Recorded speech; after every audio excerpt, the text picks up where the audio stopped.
Vienen del sueño y las alimañas humanas saldrán. Vienen a la ciudad, vienen buscando algo que no se les ha perdido. Y si se meten en la cueva de ratones, la mariposa perderá sus alas. Ratas del subsuelo, amos de la ciudad, nos gusta el queso, no la humanidad. Y si nos buscan problemas tendrán, tengan cuidado, nos encontrarán. ¡Ay, criatura! Amigo ratón del queso.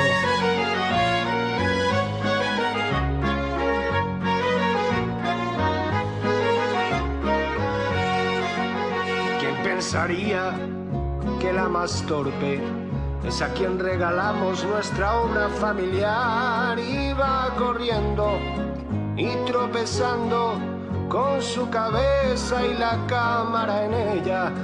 Cabeza de aire, tarde o temprano te vamos a atrapar. Ratas del subsuelo, amos de la ciudad, nos gusta el queso, no la humanidad. Nuestros pigmentos no los tendrán, nuestro secreto nunca jamás. Búscalo y verás que no está.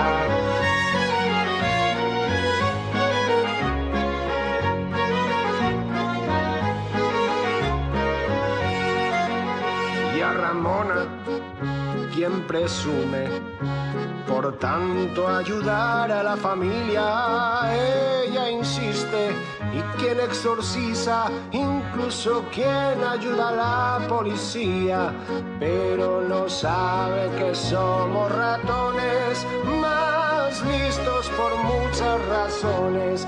Reyes del subsuelo, amos de la ciudad, nos gusta el queso, no la humanidad. Y si nos buscan problemas tendrán, tengan cuidado, nos encontrarán.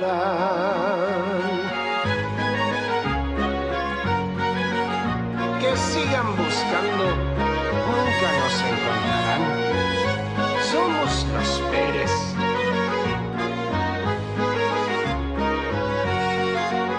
Y de la última, nada que hablar. De las 4 no hacen una. Esta señora y sus feas piernas ni siquiera salen en la pintura. Somos ratones, nos divertimos y esta charla tan profunda de ellas nos reímos. Somos los Pérez, amos de la ciudad, nos gusta el queso, no la humanidad. Nuestro secreto no lo tendrán, el metal arcano nunca lo tendrán.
青山人未老，风景这边独好。怎奈风景看千年，也成了寂寞老。剑花翻飞迷离眼，烟花却渐行更渐。一剑刺破虚空响，响里尽是烟火人间。剑快不过孩童追逐鱼灯笑，重重不过老于手中年夜高。剑停在半空，自嗟问问手中剑可能斩断这尘缘缭绕。我以青山世间风，回身荡荡问苍穹。苍穹不语只落雪，雪覆千山落一峰。风天独立笑迎风。呀，烦死了，烦死了！这长生不要也罢。说什么寿命长生须顺利，我只念人生来去不枉行。长生不老又如何？人间百味方是真。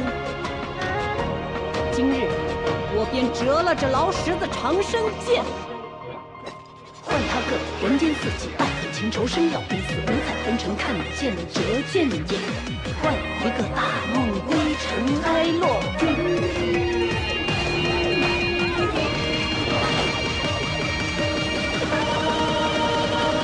双人折出生新侣，秀肌斑驳映朝晖。再无龙吟尽素娘，空留剑锋花乱春去。快不过只缘穿云追流云，重不过稚子小楼方知远。人停在桃林绣晚风，问知人间可爱容得下烂漫天真。我以青山埋剑中，回身朗朗换春归。不红不雨鲜花枝，花落千山染心醉。我以青山埋剑中，回身朗朗换春归。不红不雨鲜花枝，花落千山染心醉。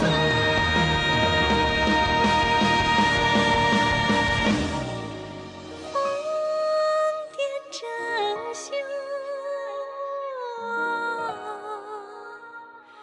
兰心辉。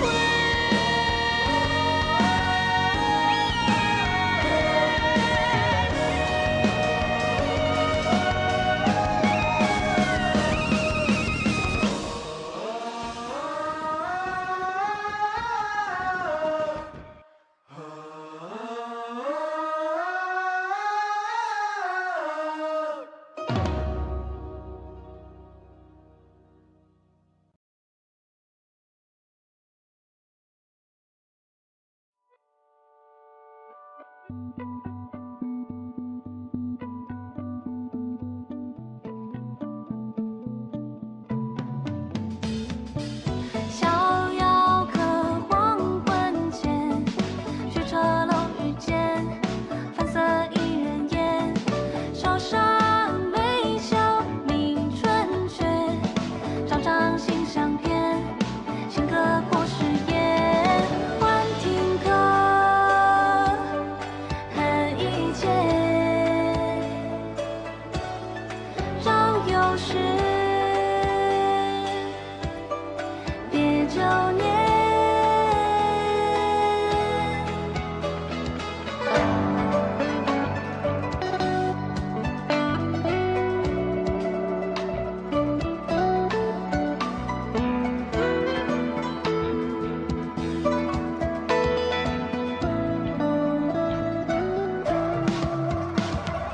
换听歌，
Тихий дон в тумане, не спеши уходить. В ивнике у воды кони пьют, склонившись к воде.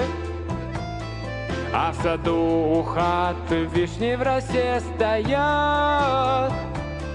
Словно небо плачет, но о чем непонятно. По реке плоты плывут, льется старая песня. На груди у деда крестик, спасший от пули. За столом у печки хлебом пахнет душа. Только в окнах зарева чужим огнем дышит. Не надейся на стрелки, ужалеет заря. Только вечер шепчет о чужом половецком кличе, а в степи ковыль колышется, как душа. Кто-то вяжет снопы, кто-то точит клинок. Эй-ей, эра-ей, ей-ей-ей-ей. Эй-ей, эра-ей, ей-ей-ей-ей. Эй-ей, эра-ей, ей-ей-ей-ей. Эй-ей, эра-ей, ей-ей-ей. Конь в степи споткнулся о проржавевший штык. На заре казак седлает коня, сдерживает крик. В сундуке у матери свадебный плач ждет, а в ручье у брата медно гильза поет. По реке плоты плывут, льется старая песня.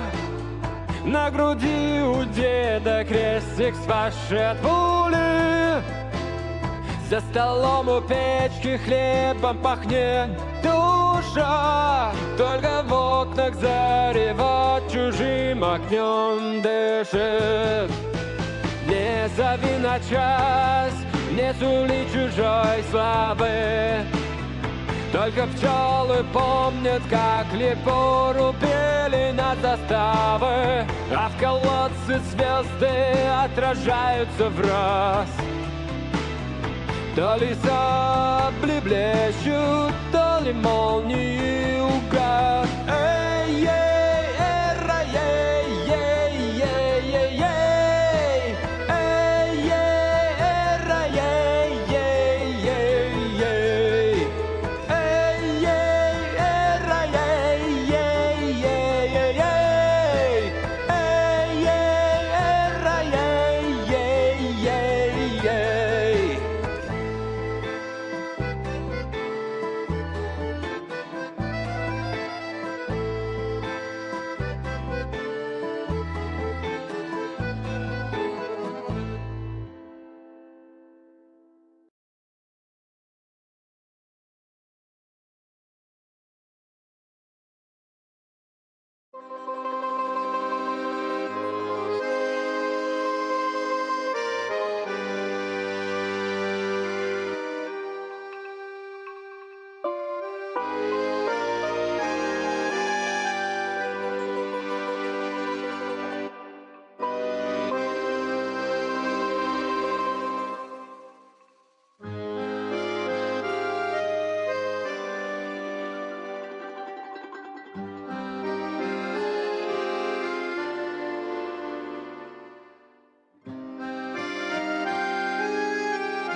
Every day I wake up! God, that song is so good. I really like it. Alright. So I was editing earlier and I completely lost track of time, so you know, one of these days we'll start a stream on time, but that day is not today. Hello everybody, hello Enoch, hello Dan, hello Rare Bear, hello Darpuffer, hello Maggie, and Evil, hello everybody. Alright. So today we're gonna, oh shit, I'm not in 3 days. We're doing story, we're finishing story. I need Evil Flutter. I'm sure we'll get it right. Like, surely for each of them we'll get something. Use the recent, I have not. If you want to toss that up, that'd be great. Train of thought. Right, we're finishing story. And then we're gonna do Centurion's anecdote. And if there's time, I think Critter Crush is open now already, right? I saw some people posting screenshots. Yeah. And if we have time, we'll do this. Because I do actually like this mode a lot. Heyo. Yeah. It's a playable instrument unit, and she just works exactly like Flutter Page, but for... Oh my god. I feel like they're not gonna do another Flutter Page, surely, right?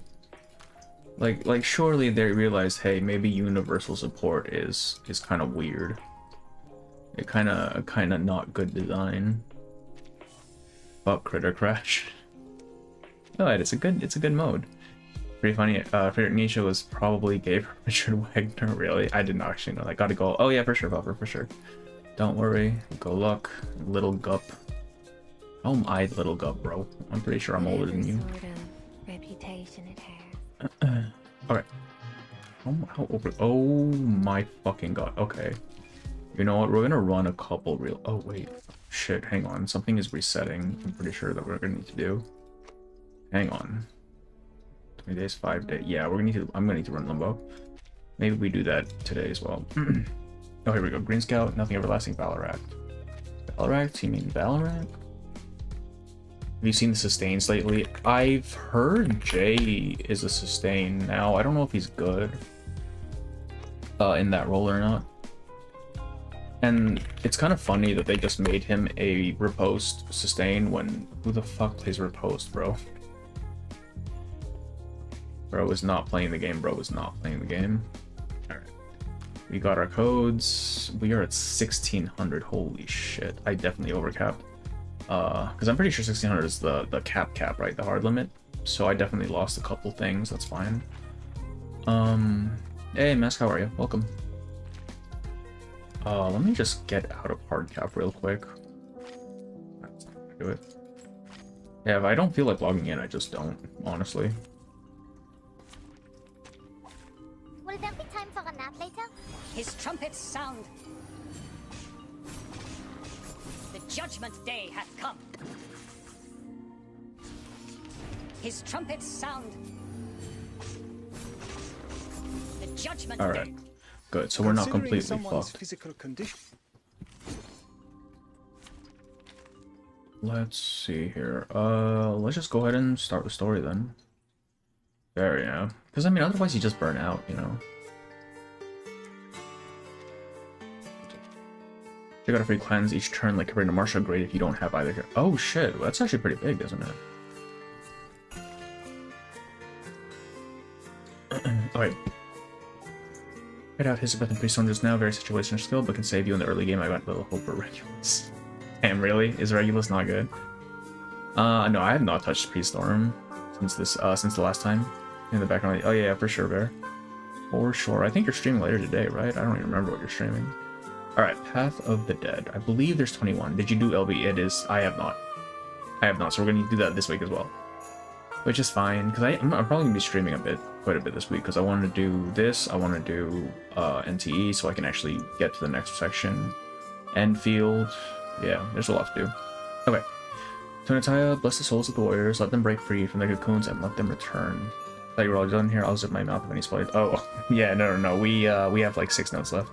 5? 6 notes? I'm at. Sound okay? Sound looks fine. Alright. Let's go.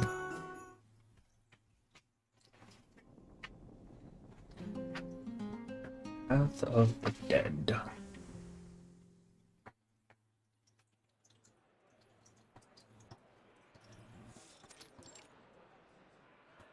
Right, we're at the party now because we know who the next target of this thing is going to be. Of the drownings. The night is made hazy with the smoke of an uncountable number of candles. The ofrenda holds food and drinks. Marigolds glow in vivid colors. Excuse me. Pictures and paintings of the dead smile down on the living. Damas y caballeros, it is my great honor to join you in celebrating Dia de los Fieles Difuntos on this fabulous evening. Ah, you must be Senor Mac from the United States. Mr. Mac. How are you enjoying your stay Your in friend. Mexico City? Just as I promised. I mean, someone's probably fucking Is it dying not? here, right? Surely. Mighty fine indeed. Thanks Oh, again for we've your seen this invitation, model, man. this I have to portrait say, before. Who I'm is eager this? to meet Where you in have we seen him person. before? I think I'm falling in love with this city already. Hang on. Mighty fine indeed. Thanks again for your invitation, ma'am. I have to say, I've been eager to meet you in person. You ever see that meme of the Chinese guy going "Ni howdy"? That's what this sounds like to me. It's definitely a Chinese voice actor trying to sound, trying to do a southern drawl. Many more truly unprecedented experiences await. Believe me. Same guest model was in the previous. Okay, I feel like it was. I've seen it more recently. Was he Eternity's or sorry, not Eternity, Tenant's anecdote? Maybe, I don't remember. I was thinking of the exact same. Yeah, yeah. An unexpected visitor appears at the entrance. Well, look who it is. A pleasant surprise indeed. I thought you weren't coming, Senora Neil. Oh shit, it's a Neil. Buenas noches, Senora. Oh, so it's either a Neil or Muriel killing these people, right, Charlie? You my thanks for your beautiful restoration of the murals on my family's tomb. I do so hope you enjoy yourself tonight. I'm sure I will. Thank you for your kind invitation, Senora. He walks towards the brilliantly decorated ofrenda, his grim-faced presence clashing with the joyful atmosphere. This was a mistake. For her, and for me. Rose switched up quick, yeah. Senorita Ramona is nowhere to be seen. Perhaps she isn't coming. No, she'll show her face. She's sure to recognize the significance of that list. And Senorita Butterfly must be hidden somewhere nearby. Taking her seat for the drama, no doubt. Senorita Ramona is no... Twice fell silent, a deep official voice speaks over the microphone. I would like to express my thanks to Mrs. Juarez for kindly hosting us tonight. Here in Mexico City, I have been able to witness and feel the beauty of your culture. The Dia de los Muertos celebration has shown me the extraordinary way in which the Mexican people remember, celebrate, and reunite with their departed loved ones. And I have truly been moved by it. Now, please join me in raising a toast to all those past and to all who yet live. Let the party begin! Oh, this guy's probably the one who's dying, yeah? Guests laugh and toast, raising their glasses in a show of respect to the diplomat. Yet, as the attendees sip their drinks and cheers, someone approaches and whispers to the diplomat. The glasses have not even lowered before the two of them step away from view. He seems on edge. Did something happen? I should follow him. You know, it's probably Muriel, because he's the one painting the paintings, right? He's probably using something in the paints. Maybe it's the pigment or something that's causing this. I couldn't help but worry about you after I gave you that list. See, but that's suspicious to me. Huh. You can't even protect yourself. Why are you worrying about anyone else? Get out of here before the killer makes a move. Place is crowded. No one's gonna bother to see I like how you she's when like they little strike. chipmunk teeth. I don't know if that's the same for other characters. I've just noticed it with her. She shifts her eyes over to the diplomat as she speaks. He is standing in a quiet corner, speaking with someone who appears to be young. How could that be?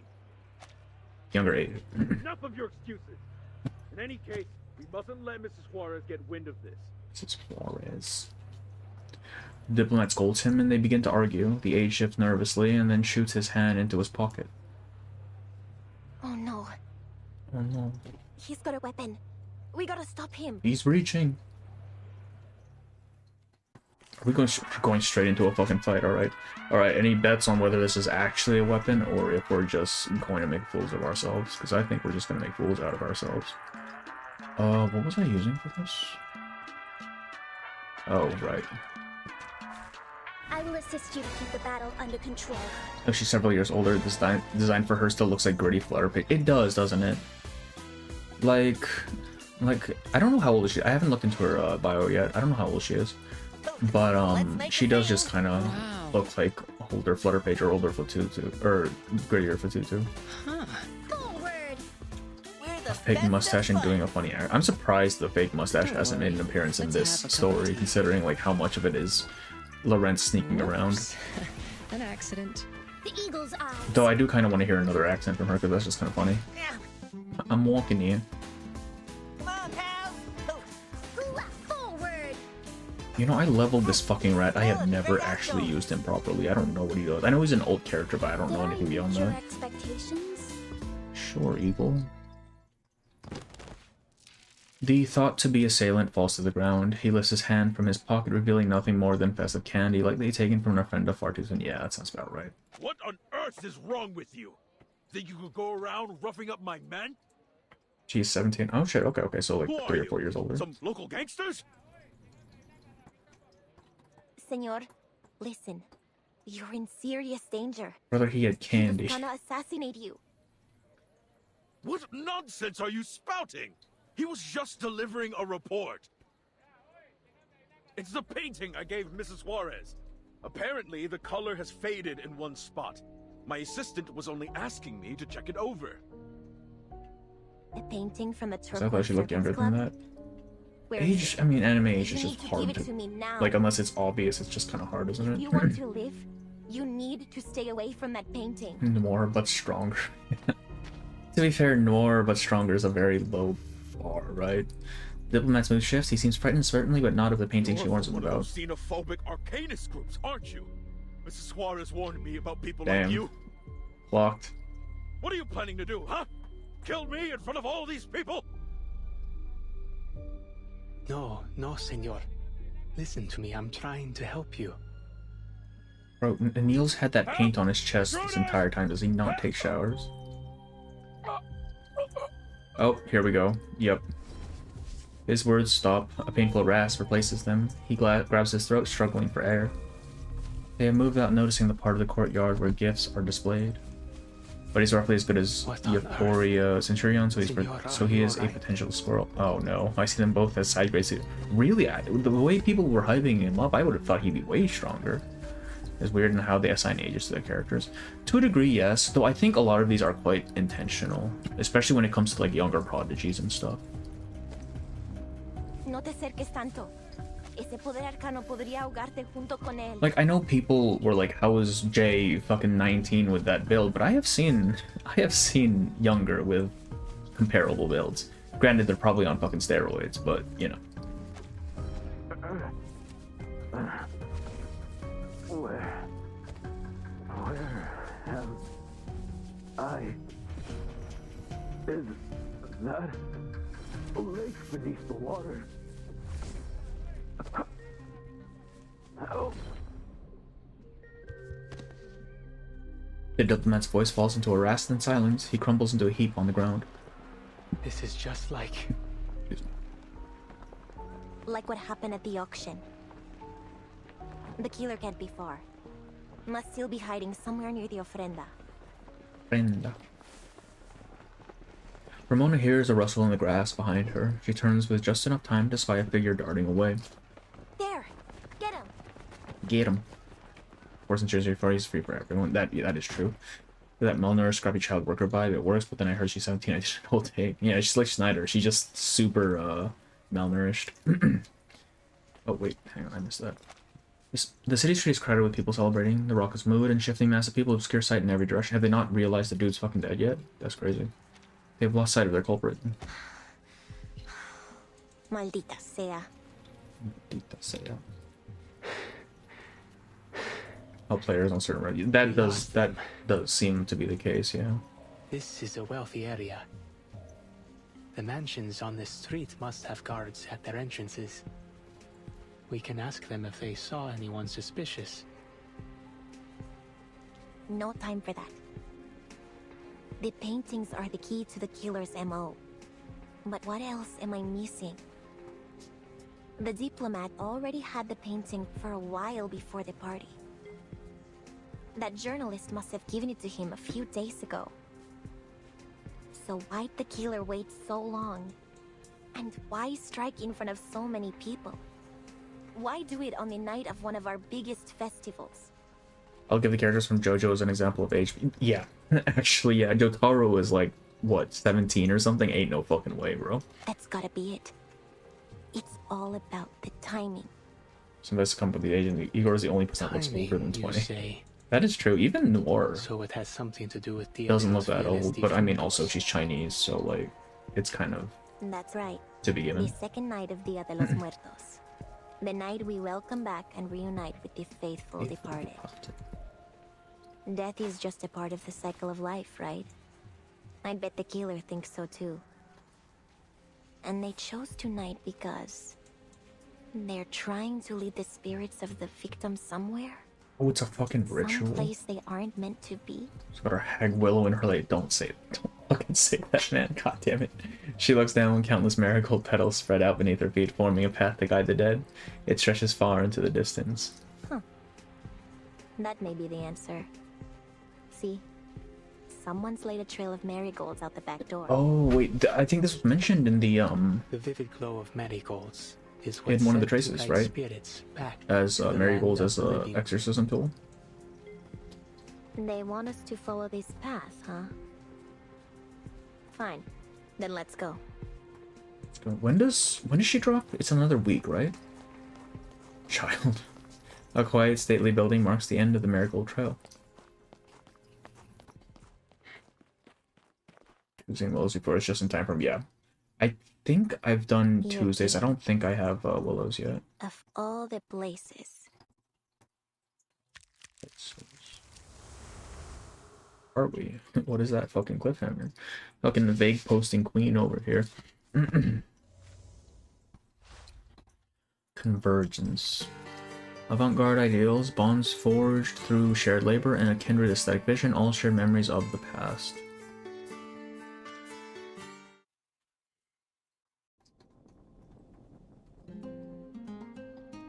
Convergence.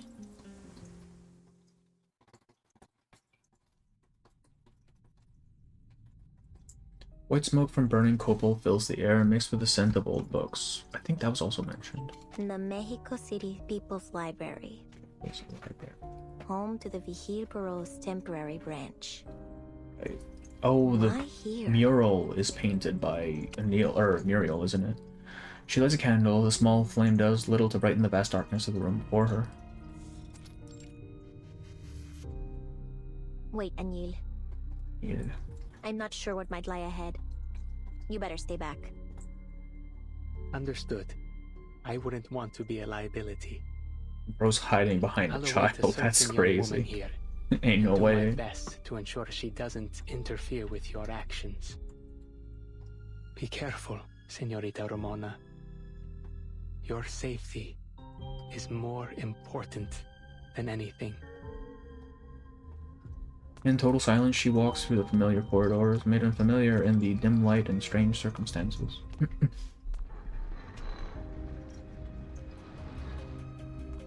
She reminds herself that it is still that same place she's entered 100 times before.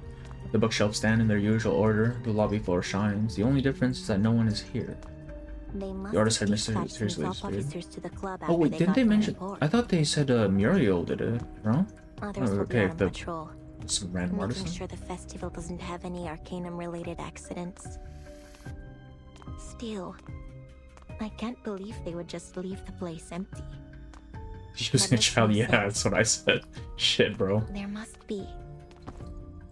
Her words fade into the still air. Around the corner, the receptionist lies passed out on the floor. Even unconscious, her face is tight with fear, as if trapped in a nightmare.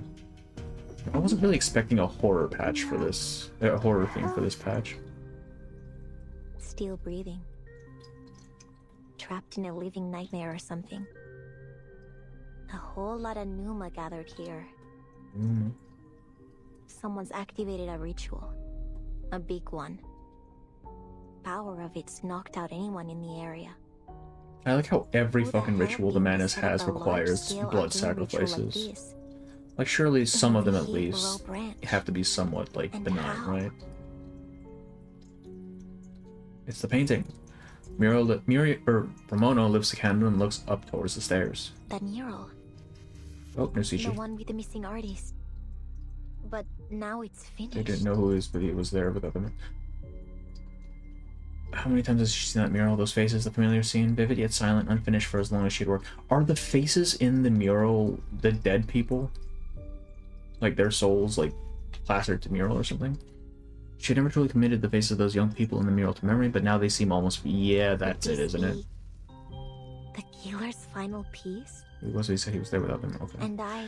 Anyone else get rejected on the web browser if they try to type the Spanish in? I don't even know how you would type that Spanish in. She takes a deep breath. I followed their marigold trail here. Am I their final target? Surely hummingbirds have some sort of lore, right? You finally come. They're fucking... Teresita, my dear friend. Teresita? You think Is Ramona stormed? Is she an old storm person? Is that why you chose me? You've truly forgotten everything. Yeah. That's quite Oh. I hope you remember, just as you once helped me. Fucking hell, man. Ramona's been stormed, hasn't she? And final piece of the era. Have they used blood from the hospital bank, like a lot of it? Of blood, sweat. You would think so, right? That's him, that's Ramona. Tribute to the Mexican mythos you held so dear.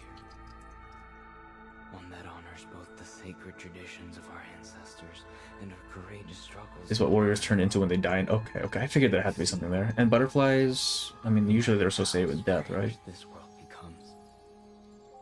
I will never abandon our shared dream. I incorporated each of us into the painting, just as I have done many times before. Think of it He's older. as a celebration of our rebirth. I've waited a long time for this reunion. Butterflies too, yeah. 4 long years. Crossing several storms under Manus Vindicte's protection. I chased all sorts of myths and legends.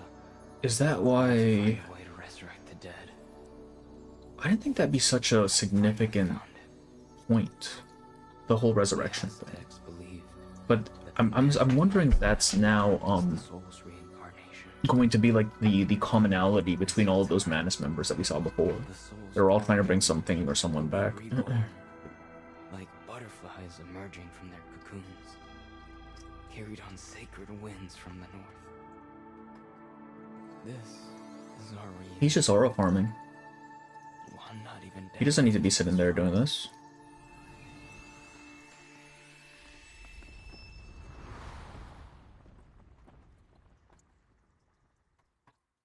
He just ruined it. Oh, here we go.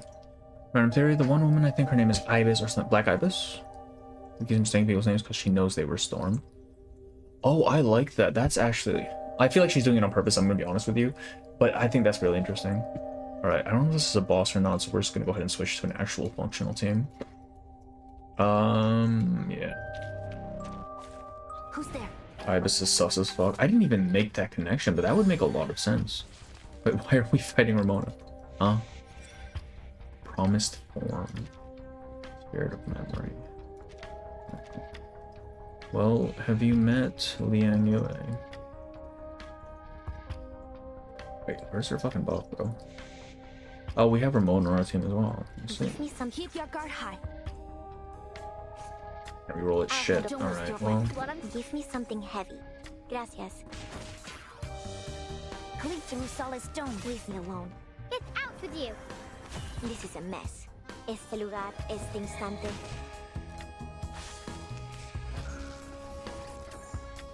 This is a mess. Verdad revelada. Disfraces disipados. This ritual. I can feel the painting melting my soul and absorbing me into it. Any arcane skill I cast will only empower the ritual. So basically, don't use her skills? Is that what I'm getting? Why even put her on their team, man? Wow, they really didn't give her near buff? That's crazy. I have the rear. Suppose it doesn't matter. I'll keep them occupied. Just another shift. This crunch should do. Let's fight a child. I mean, that does seem to be the commonality in reverse, doesn't it? Oh, does it? Okay, so this counts as the child abuse for the patch. We still don't have a vehicle accident, though. Rise and shine. Any parallel to Broom, Burnt Soul, now Melted Soul? That's true, huh? Well, I guess it's kind of the same idea. Like, transposing a soul from one vessel to another. In this case, it's from whatever she is now to the painting. This is a mess. Yeah. Doubt I can stop him out there. I gotta try to break the ritual from the inside. But if I fail, the mural might swallow me up for good. I don't think she got the assistant's name wrong many times, always different. Yeah. That's true, yeah, it's always a different name, isn't it? It's Papaloto plays in the story, like it was intentional for the mother motifs like Arcana, or is it just for the butterfly? I honestly don't even know that is, bro. Now. Come on. Is that the Star Demons? I remember you mentioned that last time. Which makes sense with Muriel first appearing as Hummingbird in Paris. Wait. Oh, this whole thing. Was that the bite of it? You know I've never played Five Nights, please. I have no idea what these are references Return to. to a position.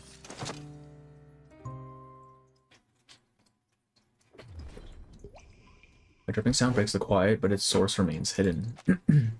The sense of space fades away as her mind sinks into darkness. Que duermas bien, Teresita. Fall into the dream. Our irreplaceable memory of the past. I know what it is, I've never played it, alright? Come on now. Bite of 6-7, hell yeah, 6-7. Beauty of Our Glory Days, that's the song, that's the fucking song. Teresita? Who are you talking about? Endless water stretches out before her, a lake as wide as Teokoko once had been. A cold color guides her awareness as it moves through the depths of myth. Fucking hell, man, we're back in the depths of myth. Brother. Oh, is this another entrance? You know what? With all of the water imagery, I probably should have made that connection earlier, huh? Especially since it shared a lot of the thematics of 3.2. That makes sense. So we basically found another entrance to Depths of Myth. Okay. Or at least either that or Muriel's figured out how to manifest it. Watch the newest and mimic one, brother. I don't know what that means. I don't know what that fucking means. Most traumatic event in regular. That one I know. Soy Soy Teresita. As much as Laura's crazy, actually, though. I am Teresita. Is she remembered? Does she actually fucking remember? This memory container, as thin as paper boat, floats to a stop on the water. Around her, a rough memory forms on a stage. Happiness hangs like a light fog, showing how its owners once felt. Teresita? The drink. Teresita? Yeah, running the ship mariner. Teresita. Why are they using the... Tenía la mente en otra parte. Ustedes. Me llamo Muriel. Me llamo Muriel. Maria asked me to welcome you on her behalf. From this day forth, you're officially a fellow member of the Midnight Kitchen. You're Maria's new student? Oh, sorry. I don't mean to be rude. I'm just surprised you're so young. That's rich coming from you. You're not the first to say so. But I've been painting for as long as I can remember. So I guess in the painting she looks older, so that might be the case. An interesting name. An homage to Montmartre's Bateau Lavoir, is it? No, nothing like that. We first started gathering in Maria's kitchen late at night, so Antonio suggested we name our little club after it. Maria founded it in hopes of creating a space for like-minded artists to have open and meaningful discussions. She's been planning to start a magazine on Mexico's artistic transformation. I assume this is a memory. Yeah. The thing is, it's a memory of she said Ramona's previous iteration before the storm. That's interesting. Peoples. She said you could teach us all about it while she's away on her exhibition tour in the United States. Well, I'll do my best. Love her fluffy hair in that piece, yeah. It's really Teaching nice. has never been my strong suit. Don't set your expectations. You know that too theory high. that someone put out where if they have the round head, they're playable, and if they got like this flat top, they're NPCs forever? Besides, I'll need to look over your It's the only paintings time we actually first. saw the real Teresita. I didn't even realize we had seen her You before. won't be What the heck? disappointed.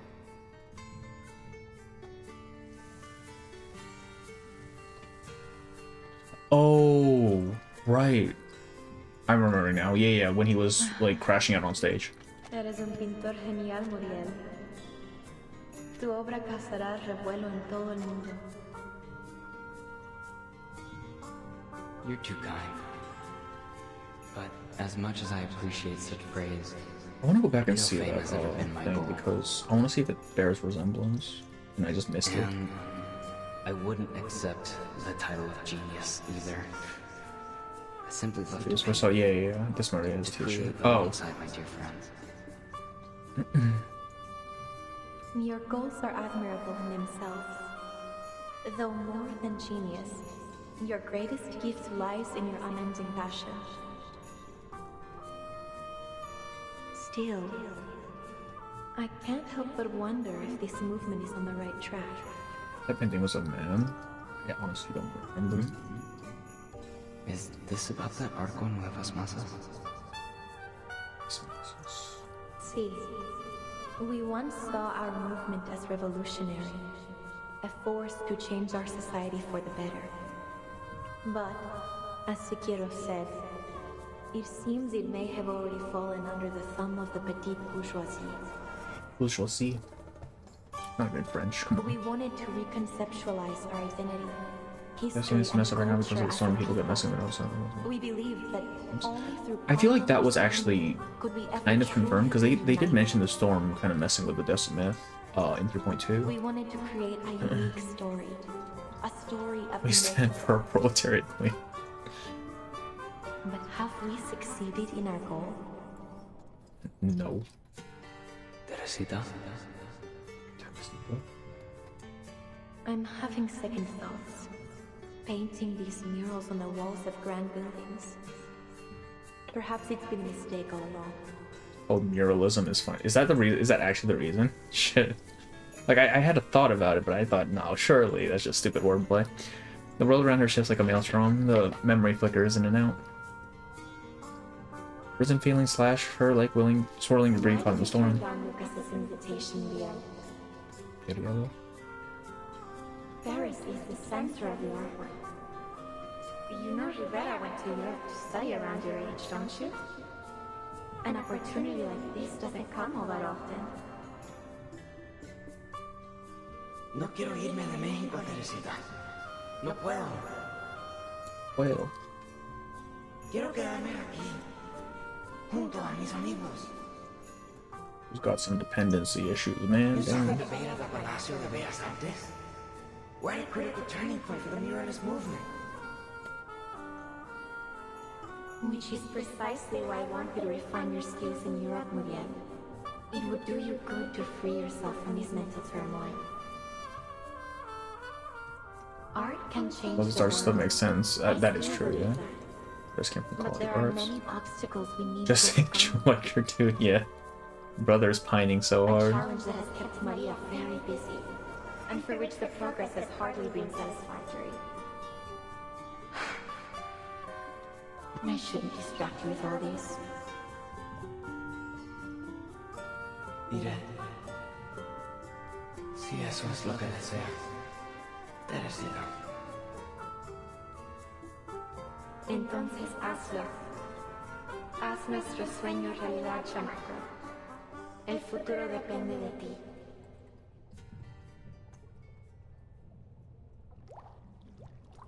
Squirrels in my pants, please. Or past R99 program to save. I remember a lot of flavor text and patch when the reveries were introduced. Sueño. El sueño de quién? I have theories that they're already in the game. Yo? Do you mean like events and stuff, Dan? Just because the Timekeeper channel on YouTube just basically archives literally everything about the game, so that might help. And Murray's always said yes. Suena inspirador, pero... Her thoughts drift out of her body, caught helpless in the tide of a deep and roiling sea. Timekeeper channel. Yeah, that's what I'm talking about. She reaches out and stirs the emotions before her. Joy and happiness fade at her touch like mist. ¿Por qué no siento Oh, bro, same. alegría alguna? It'll get better. Aquí no hay más que tristeza. She whispers the words, too difficult to speak aloud. Hay algo muy olvidado. Tengo que encontrarlo. Lysian and Lorenz are the same. I did not know that. Shit. I guess they're both French. It makes sense.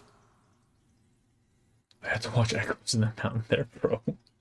Why did they never add Echoes in the Mountain to the fucking game? My god, man. Convergence. We gather, we part, all because of a single word.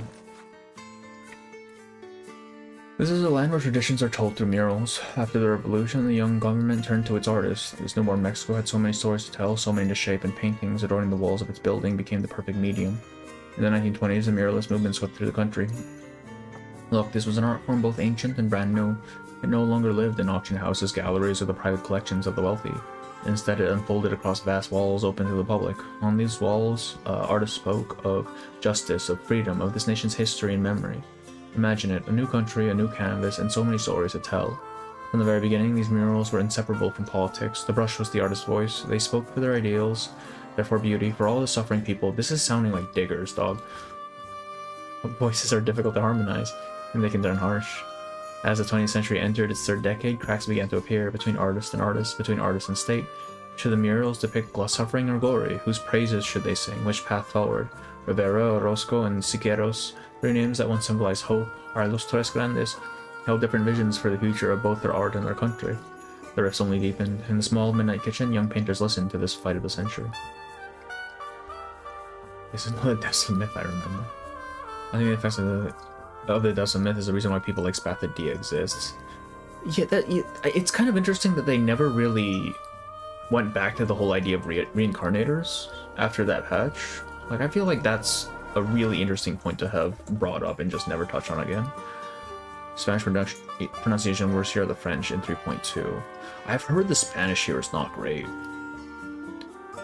And the Utu stories and all their lore text events. Right, the Utu stories aren't here either, and like the old animations as well. Hey, Chip, welcome, and also thanks for being a member, bro. I didn't even know yours had expired, I'm not gonna lie. Shit. Nothing is everlasting. No eternity on earth, only a fleeting moment.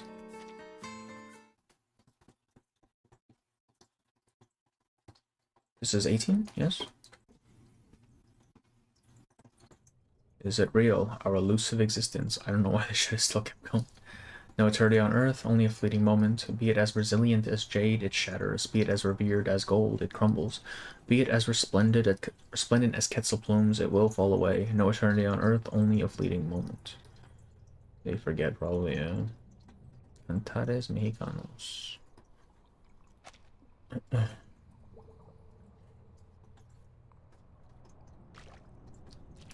Guided by instinct, she moves forward step by step. Finally, above this endless churning water, she sees the figure standing still, the statue pallid as a ghost. Bro needs to get some goddamn sleep. Paranoid Spathadia is a good guy reincarnator. Maybe the writers have gotten renewed interest in the idea when he got the bad guy reincarnator. Yeah, but my main thing is just whether this actually is the source of reincarnators, or if that's just its own thing in its entirety. And the fact that they won't fucking bring it up again is annoying to me, man. Why are you gonna drop a lore bit like that and just leave it? Shit. Ha pasado mucho tiempo, Teresita. Maria. Oh, he doesn't have Antonio, the Manus ink on him anymore. Like, he looks a lot more put together. Todos te hemos extrañado muchísimo. Bienvenida de nuevo. Muriel, Bird. when did you return Makes from sense. Europe? How many years have passed since then? I can't seem to remember at all. Pacing has been good in the second half, yeah. Well, Me sitting here like, what the... Have tell you me not all about your played time through in 1.5 Paris. yet? I don't remember which events you played through. Samples the Berserker lore, which is only an Utu and will not return. That is true, like those Utu notes, man. At least I'm still good in... Okay, to be fair, Olu was never good. What do you mean, man? Like, she just got released and then nobody played with her because why? He wears a strange, sorrowful expression. Where do I begin? A lot has happened over the past 4 years. 4 years. I encountered an arcanist organization called Manus Vindictae. With their help, I survived an event called the Storm. Many times, in fact. But by the time I returned home, I realized everyone I knew had perished. What I returned to was no longer the Mexico I knew. Shit. This reminds me of not Bunny. That's I'm so sorry to hear it. anecdote. Perhaps Maria and I should As well as Europe. Hipparino. But I learned so much there. I While I have was in a lot of Paris, stories that have I no learned connection from here, Professor yeah. Rousseau's research. It's treated like an His legend even efforts among to the find a fans, even more resurrection process. Yeah, which yeah, will lead us exactly. to discover That's depths why I'm of thinking it might be myth. something separate, as opposed to like The sea of specifically humanity's Destiny. collective unconscious. His failure proved that a successful resurrection requires the alignment of multiple nearly impossible conditions. It was a good At least the alternative for professor's burn comp research back then. pointed me in the right direction. Kind of, but I mean, it was just because you didn't have any other Ceremony options, we once man. talked about. Like it was Ulu or Spathadia. Cleansing ritual? Shit. That's the one. Drawing from the Damascus ceremony, Professor Rousseau's research, and countless other texts, I have finally created the Okay, so it's not ultimate a ritual of naturally resurrection. occurring door to the depths. The ritual actually, basically made the way. It's interesting. Using special What is with them herbs and giving arcane massive skills lore bombs as a in event catalyst, stories? What the we hell, may man? transfer our existence into a painting, where we'll be enveloped by absolute darkness. The fuck do you mean absolute dark? How is that better? Is this therapy? Something like that? Not sounding depressed for once. He still sounds depressed. What do you mean, And man? within that primal void, we can regain our purest consciousness and rediscover who we truly are, who we were meant to be. Oh wait, hang on. This is fucking this is young again, man. This is the hero's The ritual fucking hell. requires a unique God arcane damn it. silver ore. Killing the which I was ego and fortunate then to find becoming here, in this essentially very via descending into Belarus. darkness to rebuild yourself as your what's the word? Individuated whole bullshit.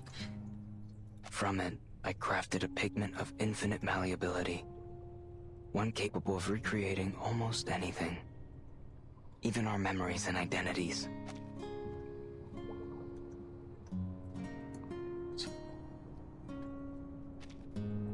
The sea of collective unconscious is the deepest layer of the human mind, the origin of all things.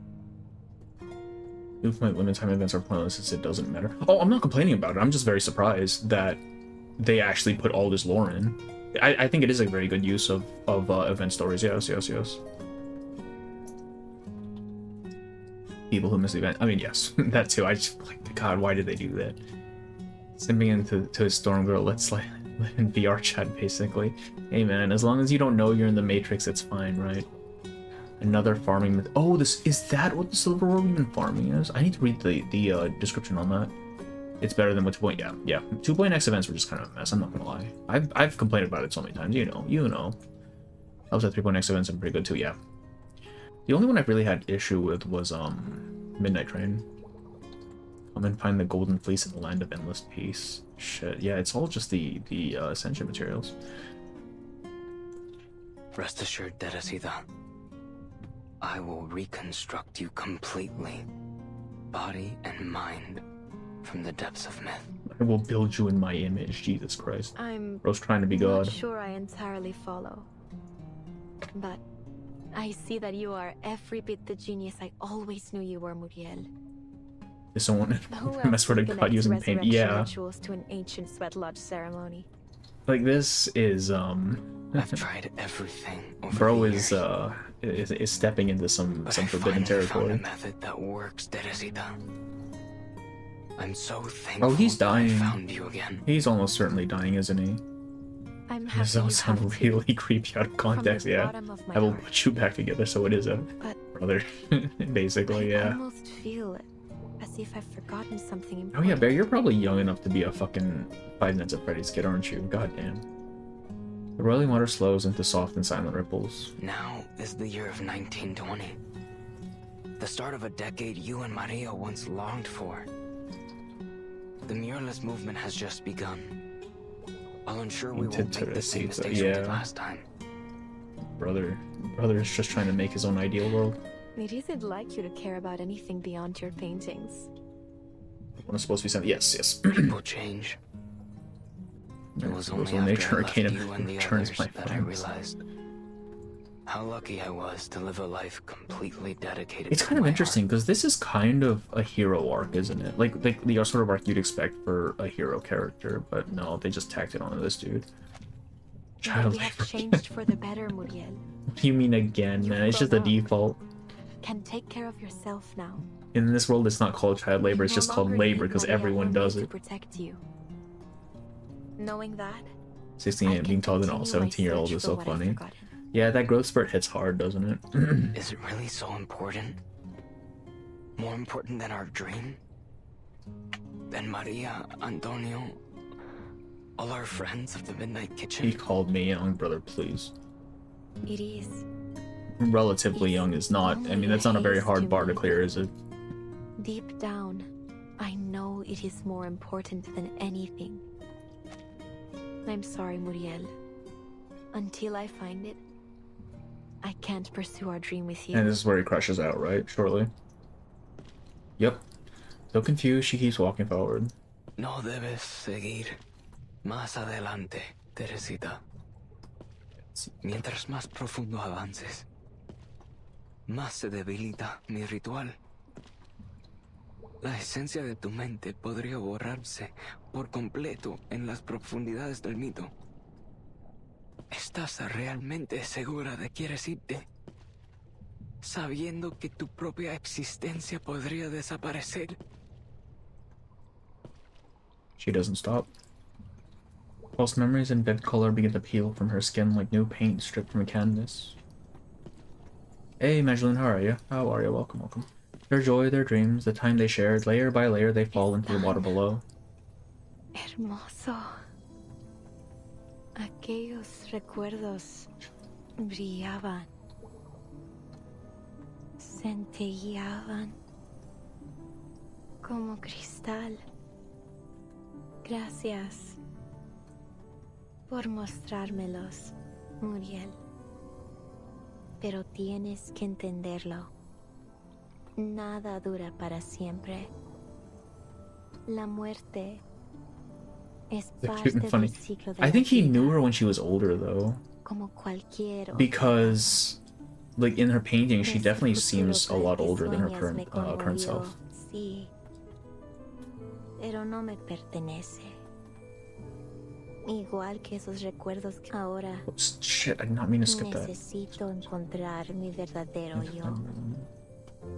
Necesito encontrar a Ramona. They're seriously way older, yeah. Especially with the way she speaks to Muriel in the flashback, right? Like, it very much seems like a mentor position. Por favor, detente, Teresita. Like Crystal, like Barrel's Crystal's number callbacks this one insane. I can kind of see why they chose to throw Loggerhead into this now. If the whole idea is, like, fleeting memories, right? Nothing exists forever. Por favor, no me hagas esto. No puedo perderte otra vez. And meanwhile, yeah, on the mana side, on the antagonist, you have someone who is trying to hold on to these fleeting things, even though realistically you can't. His dim figure begins to glow. Memories cling to him like shards of sharpened glass until he takes on the form of a shining, broken god. That's such a cool line.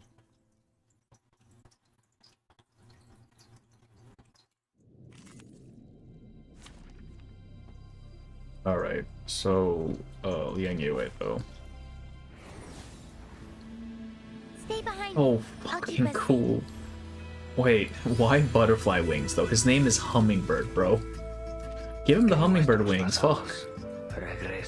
Let our past return us as butterflies. Jesus. Oh, but he has. Oh, there's a bee and a little butterfly. I kind of like this bee. This is nice. Wait, he looks so fucking cool though. Is this Twink Death, bro? Does this count? Tu armadura es exactamente lo que me ha aprisionado. No Oh, puedes science ver cool as eso, fuck. Muriel. Yeah. Solo me estás obligando a destruir tus recuerdos. Oh, are we gonna turn him into a vegetable? Is he not gonna die? Reverted honeybee. I like this, honestly. Memories and bro, you could transform into this shit this entire time? Holy shit. Mental defense SS, god damn.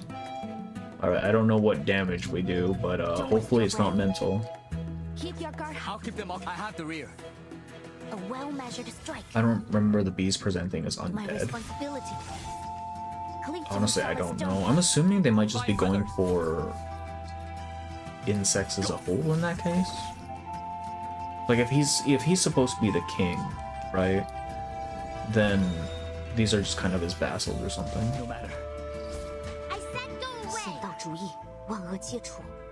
Or, of live about how awakens can die. No, I forgot to watch that actually. Shit. I do have the timestamp though.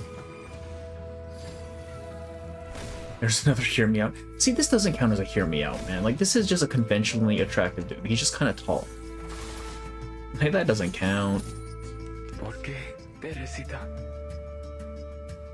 ¿Por qué estás haciendo esto? Bro, he's so pathetic. Holy shit. No. It's like a dog you're just trying to get rid of. Puedo dejar que te desvanezcas en las profundidades del mito. Should all be relaxed. Okay, okay, that works then. It's a he all the time. I thought it's a Muriel is a dude. Yeah. On RGs, you can use Ezio to pass clear him. I did on accident and play the game to end well on the replay. Oh, is it kind of like 3.4 where you get a big animation? It's gonna be fucking annoying. I don't. Does the new Liang need to refresh her buff every turn still? Don't waste your breath. Or does it actually stick around for a while? Oh, I didn't use her all shit. Shades on my wings.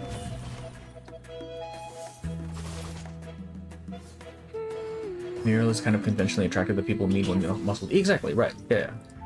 He's a twink. Responsibility. Amazon God who works with an underworld god to fight a sky god, but that's all. Well, for the bee imagery? Swift as hair. That's interesting.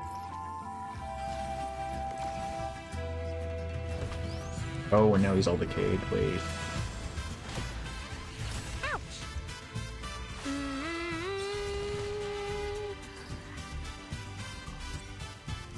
Oh, it doesn't change the... Does it have a different... No, it doesn't.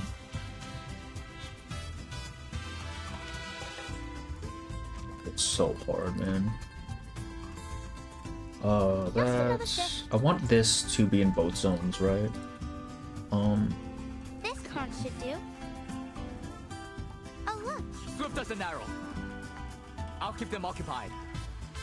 And indigenous music to mariachi. Yeah, we're just running the whole gamut of Mexican culture, aren't we? Oh, be careful. You are in my Amazon God was jurisdiction. a god of bees and apparently is often shown upside down. I guess if he works with an underworld god, then that might be it. Because I mean, like, we are kind of talking about ideas of life and death and stuff like that. Stay away from me.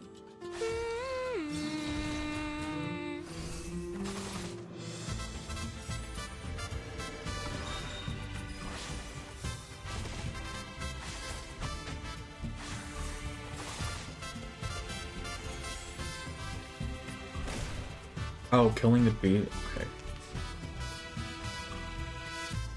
Don't waste your breath.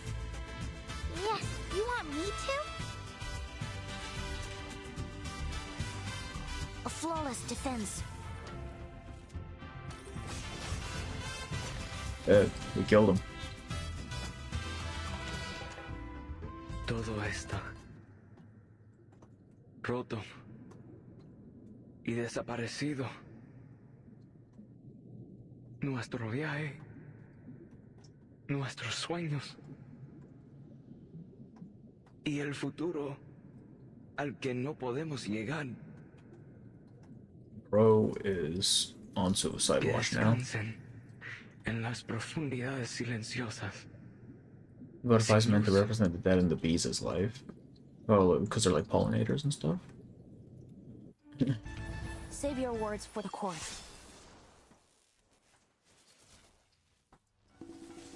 Yeah, she definitely looks older. Bro, why you look like this? Oh, okay. The spirits followed the marigolds all the way from the mansion in Roma to the People's Library.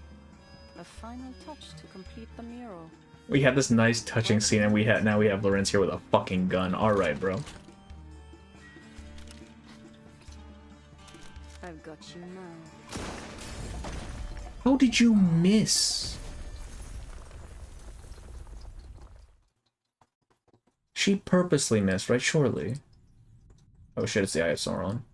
Muriel looks up towards the finished mural. Well, it's not really finished anymore, is it? Life. The paint is cracked alongside the plaster. At last, the trap form inside returns to the world. Teresita. It's you. The ritual worked. Professor Rousseau was right. What are we to do next, Teresita? Are you just ignoring the fact that someone tried to pop your head, bro?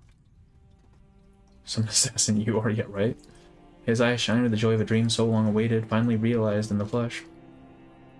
Standing there in front of him, Ramona takes a deep and weighty breath. It's over, Muriel. You're the serial killer. Okay, so it was him. That makes sense.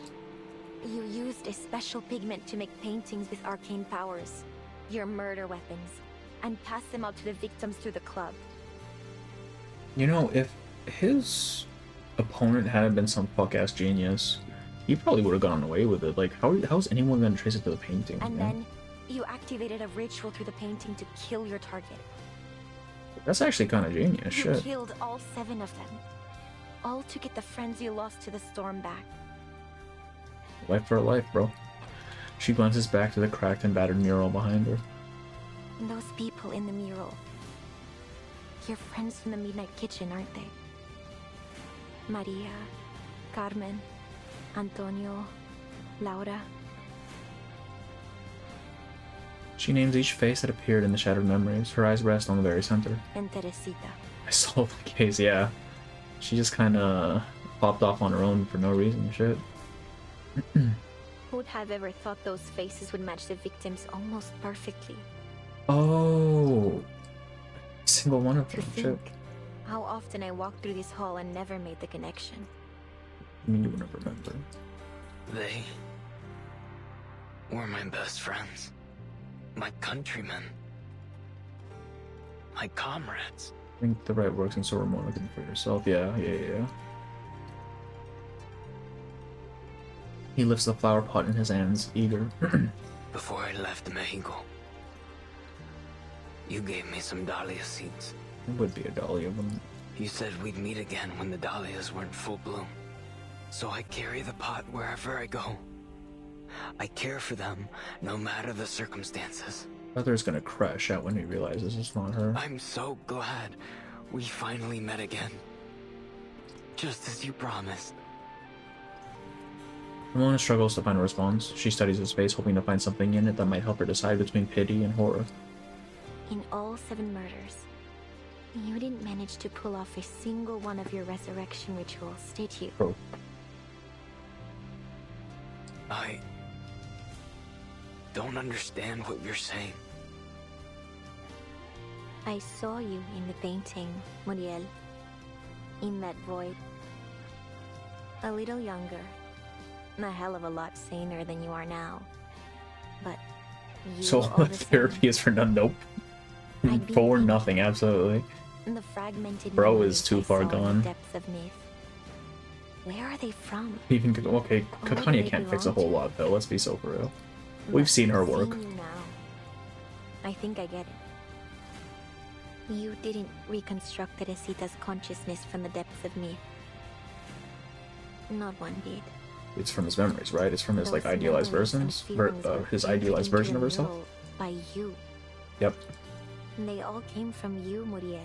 He basically, yeah. That's why I could only see memories of you and Teresita together. Yeah, that's what I was thinking. It would just be an idealized version of her if she ever came back. The memories you held so Therapy's close. bad for you for legal. I know, just man. let the Therapy's dead bad for be you. They just dead. take your money. What, you think they're gonna You've fix given them you up. when you're paying them? Please. Sealed their spirits My inside your track record paintings. exactly. Anyone join nice You and can make human completed the sacrifices rituals. before going to therapy. But you destroyed yourself. This is where I feel I was so confused that this is not how the deaths of myth and the storm work. The storm replaces the soul of people taken. We don't know how that happens to the old. Well, because I figure it's pulling like they exist as forms, right? Platonic forms within the depths of myth, so it's just kind of recycling them, right? Oh, you mean before we? Yeah, okay.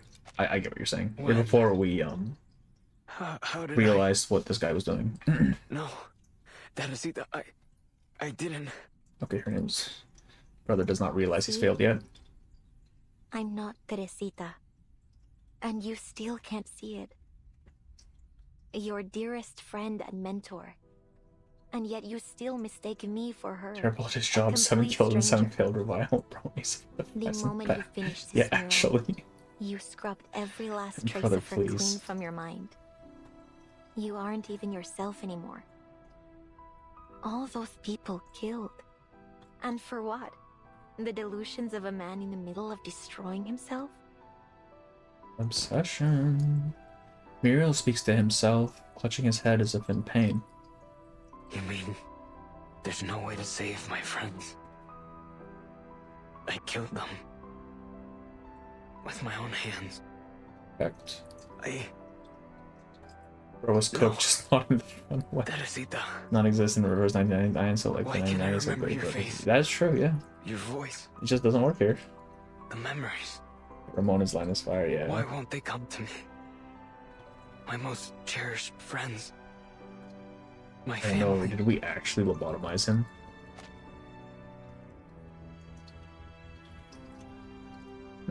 Fuck, we lobotomized this guy. No. If I forget, then they will truly be gone. Oh. What must I do? Wait. So if they were, say, You said my platonic memories are forms... sealed within these paintings. Is that Okay, true? maybe he'll explain it. I'm thinking if they were platonic forms within the Deaths of Myth, and if he destroyed those forms, then they literally do not exist anymore, which is why he can't remember them. Lobotomize himself already, yeah. He raises his paintbrush, lost in abject sorrow, yet sparkling with sudden determination. What are you doing, Muriel? Stop. Lobotomy The Hills will Corporation get here mentioned. any minute. You Have don't you stand played the Project Moonkin Spare? Ya lo recuerdo. Because I tried Limbus and I Usted just es could la not get into señorita it. Ramona. Trabaja en la oficina de los Vigil. Lamento todos los problemas que causé. Parece Oh, now que he's apologizing, he brother. cometido un Brother, so error late tras for that. otro. For the last time, he uses his arcane skill. I haven't played any of them, but I want to try Limbus. Limbus' story is interesting. The gameplay, fuck, man. Cannot get into it. At the madness meeting, all the members except him said that to revive someone from death, they have to die there, so the soul is trapped there, saying it's a bad. So yeah. You mean the bus has limbs? That's okay. I get what you're saying. Perfect strokes of colorful paint wrap around him like a consuming fire. Probably after the Genshin return. Yeah, all right, bro. Yeah, okay. Ella es demasiado tarde para corregir Oh, mis he's faltas. ending it. He's fucking ending it. Gracias por poner fin a esta tragedia mía. Are we Ahora upping the lo count? único que queda es cruzar las mareas Oh, del we're upping the tiempo. count. Yep. Alright, what are we at? 7 now? At least this one didn't pop himself in the head, bro. Rare smile touches his lips as if he were drifting into a warm and pleasant dream as he fades away. Light, shadow, and color coalesce around him, shrinking as he disappears until all that's left is a single painted hummingbird. It flies up towards the mural and joins the circle.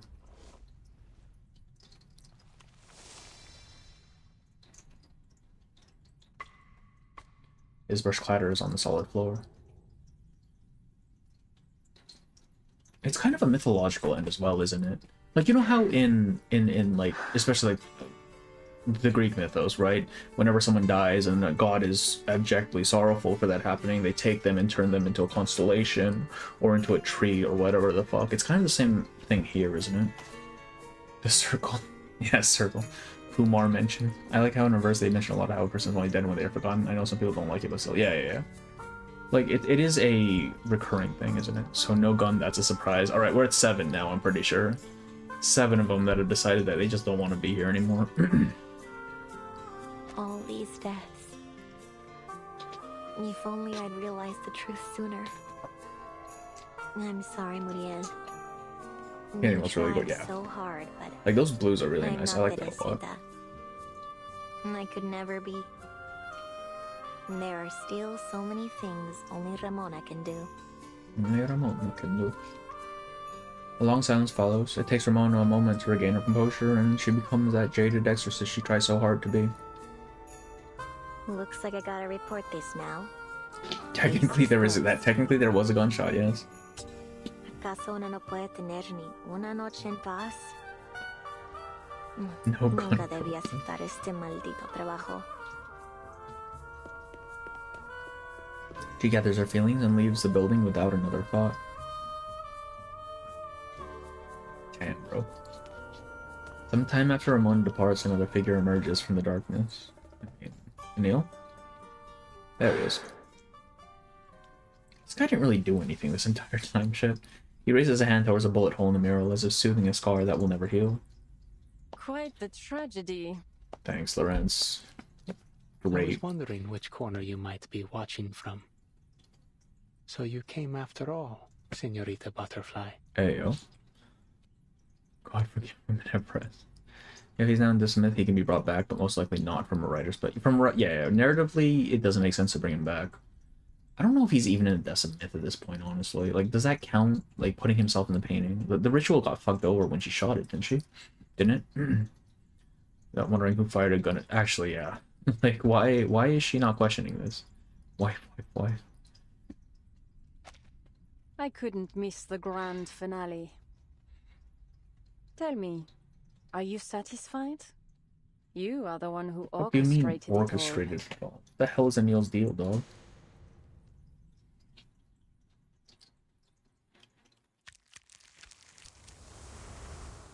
To be continued. That was a long note, shit. Ramona just wanted to, yeah. I guess that makes sense, you know? Someone's shooting, you best get out of the building. Metaphor. Oh god, not metaphors again. Recoletta, please don't show. Recoletta's actually gonna show up, isn't she?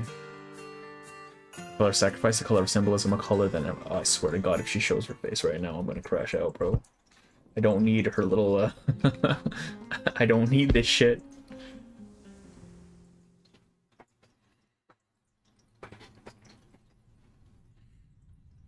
The man shows no fear as he turns towards the assassin. What do you make of this? Are we to have some sort of puppet master's tea party? Bro's putting himself on the same level, that's crazy. Some time ago, didn't you? Written by Reckley, yeah, actually. I did, but there is still some satisfaction in watching the dominoes fall, even when you know where they'll land. A little more shock would have been welcome, though. I had got more screen time here, and actually, though, yeah. Written by Reckletta. I'm going painting with the number of his friends. It was 7, right? Like the people? I started decorating my text. 1, 2, 3, 4, 5, 6, 8. There's 8. Pray. Begin then. So there's one more? Oh, and Neil's probably the last one, isn't he? Let's start with the mural. Look at the symbolism.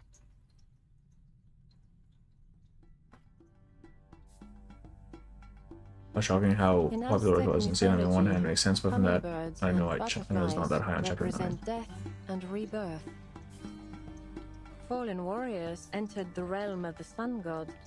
After 4 years, they would be reborn years, as all right. butterflies and hummingbirds, returning to drink the eternal nectar of the earth. And he was stoned for warriors, wasn't he? Muriel, his fellow artists of the Midnight Kitchen, were like those brave warriors, destined to return, having transcended death. Yeah, about that though. Spot on. This circle of hummingbirds and butterflies in the mural represents 10 reborn souls.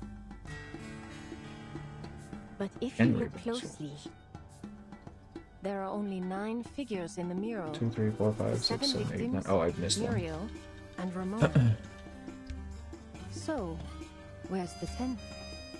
Did Muriel hide them away somewhere?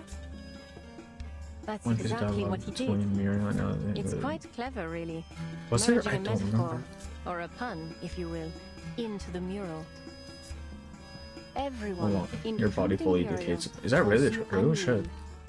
That, I feel like it'd be shorter, right? Surely. The name of a plant native to southern Mexico, used to create a rich indigo dye. Over time, it also became the name for that deep, vibrant shade of blue.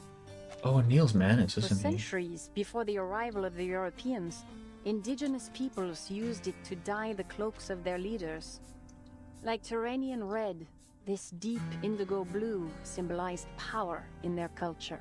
There's another one hidden on the And right. behold, that very color is hidden Another in person? this mural. Like this one? The rivers and trees in the background glow with its intensity.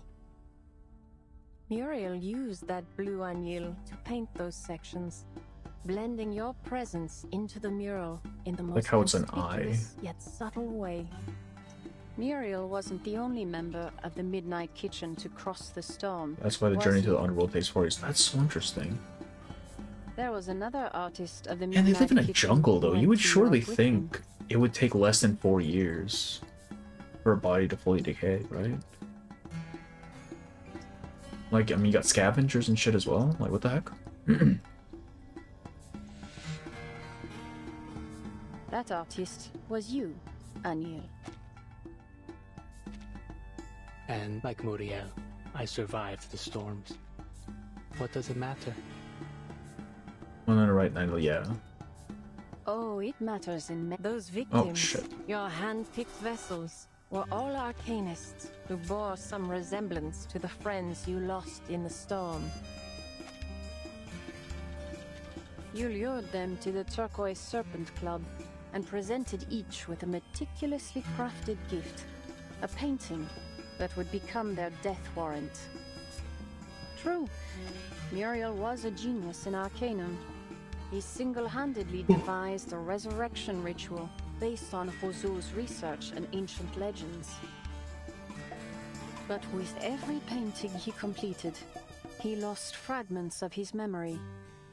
A flawed method. Oh, so he did lobotomize himself. In the end, he was no longer whole. How could he have planned and executed all this, alone, in such a state? Finding 8 suitable targets among hundreds of thousands in Mexico City, coaxing them to accept paintings they probably had no interest in.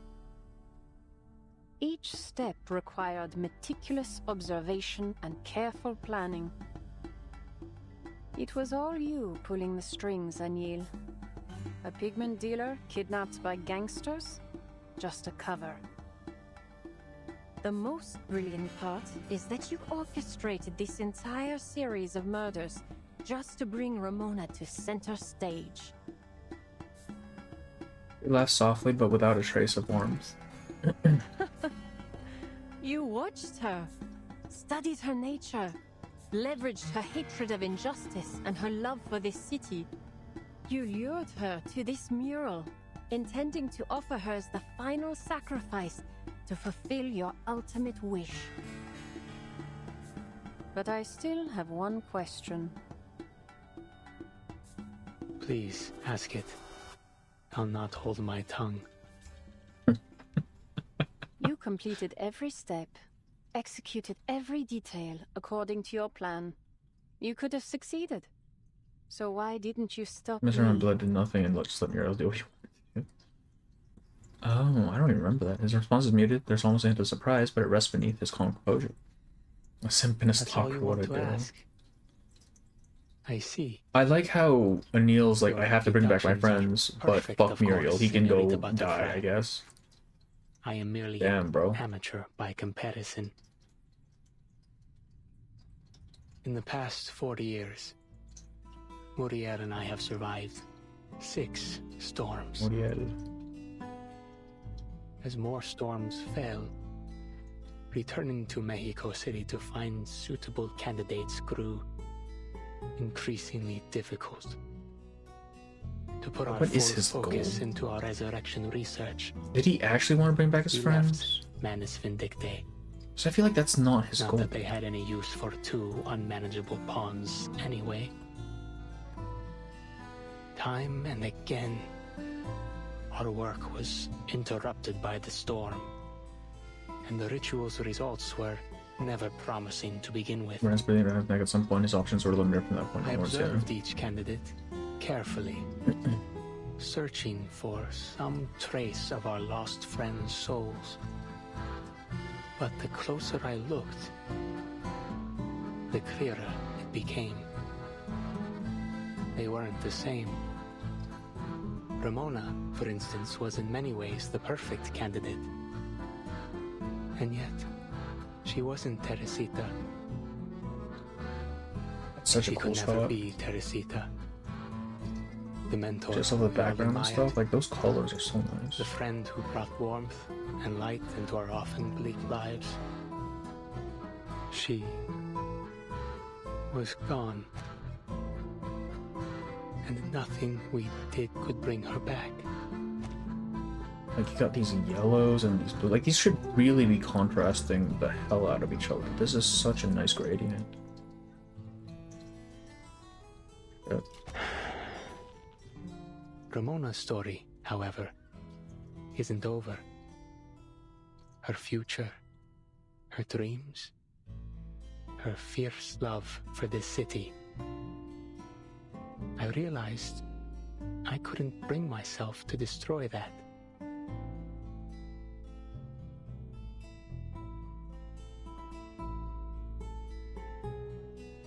That's all. That's all? Really? Her doubt is written plain on her face, but Anil can only smile bitterly. My answer disappoints you. Allow me to put it another way.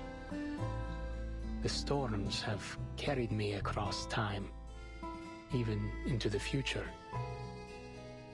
And there I saw the I tedious love Lorenzo. What do you repetition mean of expressions human plural? history. She has one expression and And it's a hollow, disdain.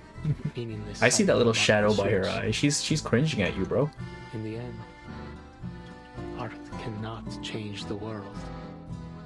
She had Our plot armor, bro. idea Yeah, of actually. reshaping society for the better through fine arts eventually became just another capitalist venture. A product. Another ignoble chapter in the history of art. This is like the anti-diggers. Art cannot change shit, bro. In an alternate reality, Vila pulled a stunt like that to revive them. But nah. Arthur, my last remaining friend, lost himself along the way.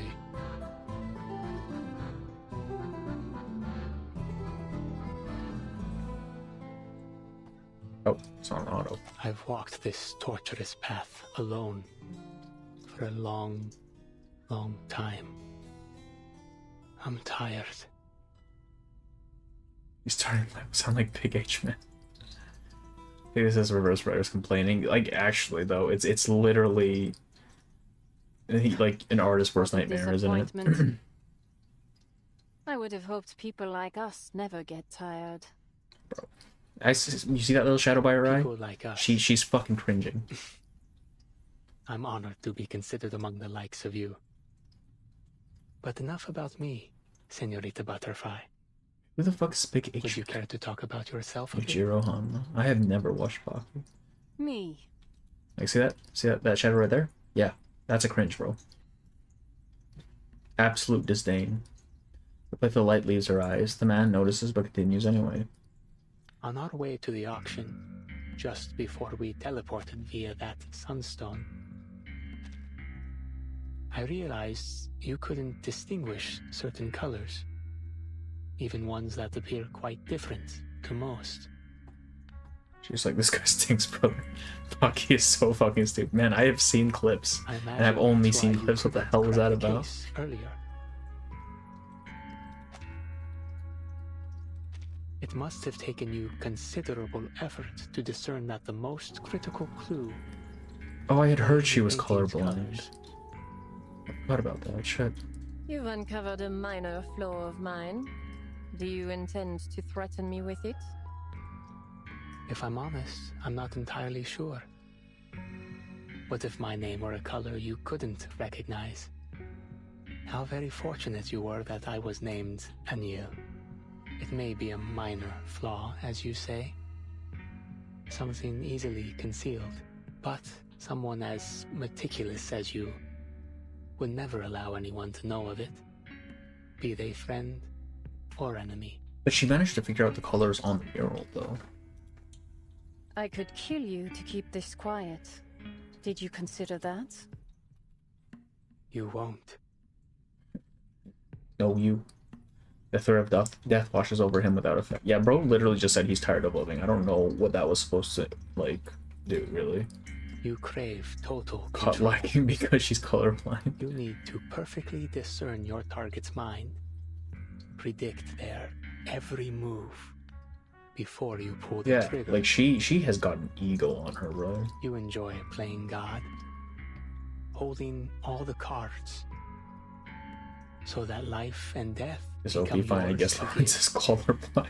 Yeah, the one weakness. You won't kill me until you've mapped out every crevice of my mind. Imagine she just pops him immediately after he says that. Impressive, Anil. I'll She be did not sure like to that. keep your insights in mind. She emphasizes her words and extends a hand to him in as earnest a gesture as she can offer. Jesus. Guess we'll be keeping our little secrets between us. With pleasure. If you need anything regarding the Manus, information, items, reach out to me. I'll do my best to assist.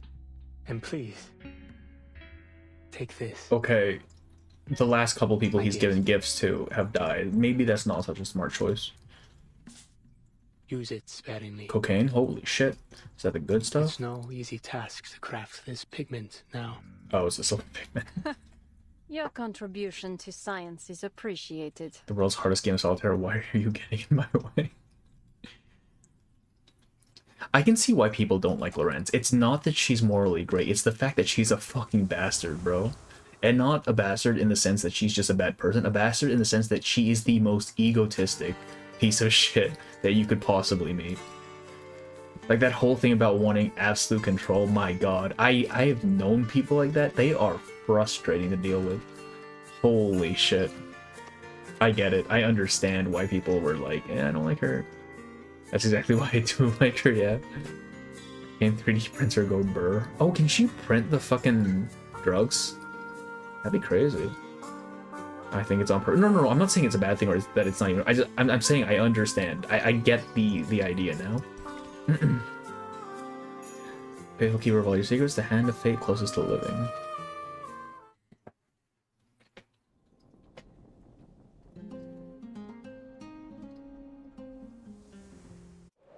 Real life lines would be pretty obnoxious, but yeah, exactly. Like if you can relate to someone that you know or have experienced like that, I can see why you'd look at Lawrence and be like, God damn it, not this again.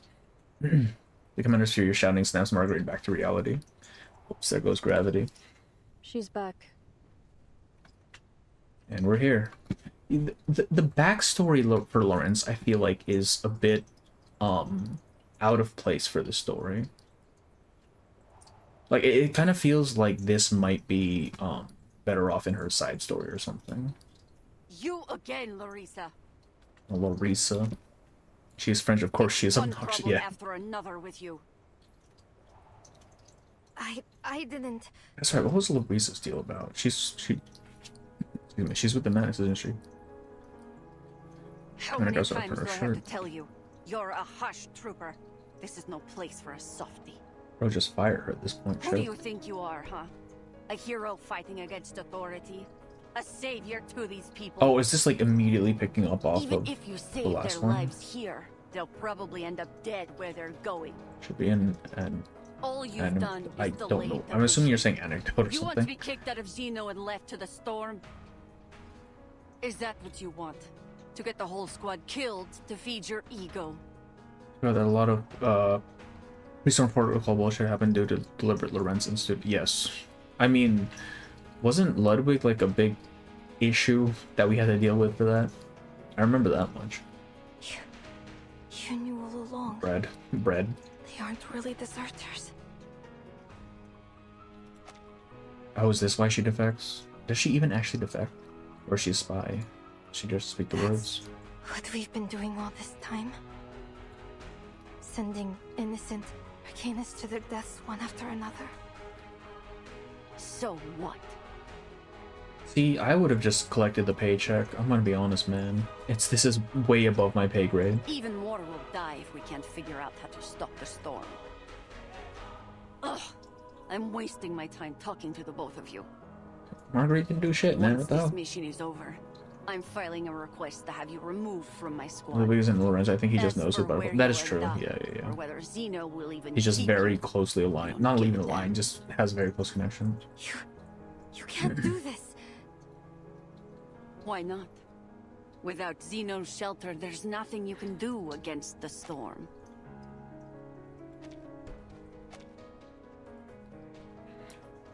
Then the commander turns to Marguerite. She's leaning against the truck without emotion. In that moment, it seems as if the conflict does not concern her in the slightest. And you, Marguerite.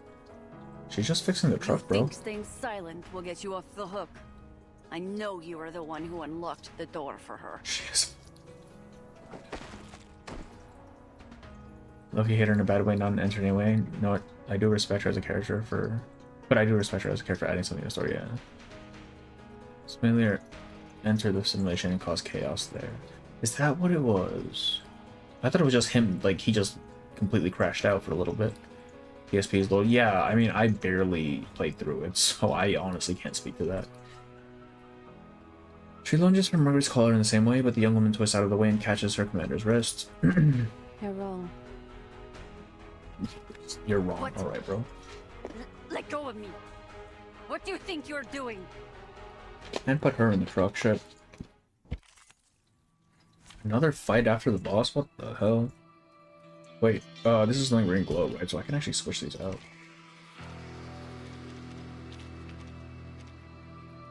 Who was in lingering? Okay, you, and I forget who the last one was. Who the fuck was the last one for this team? Crazy Lady. Many streams are converging in this place. Play through the whole Tower of Babel arc and I don't comprehend. I honestly, I get like the bare basics of it, but like if you were to quiz me on it, I would not fucking know, man. I still don't know how this team The works. shrine is part of the theyre. A new toy. I'm assuming we just stack buffs. This is old, yes. Peace and quiet. I see we moved on to the Erase Squad. The Erase Squad was special for 3.4 because I needed to farm Bond.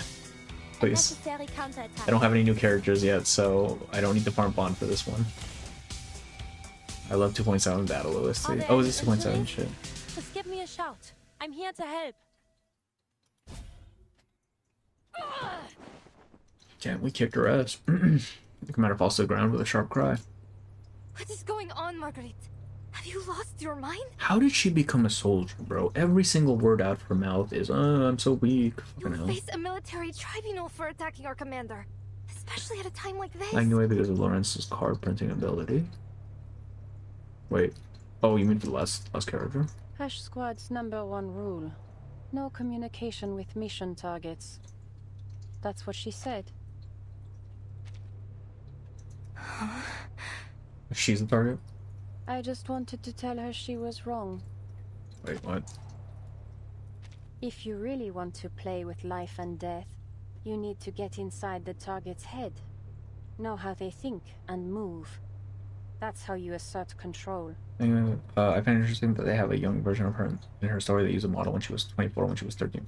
It might be a issue of development.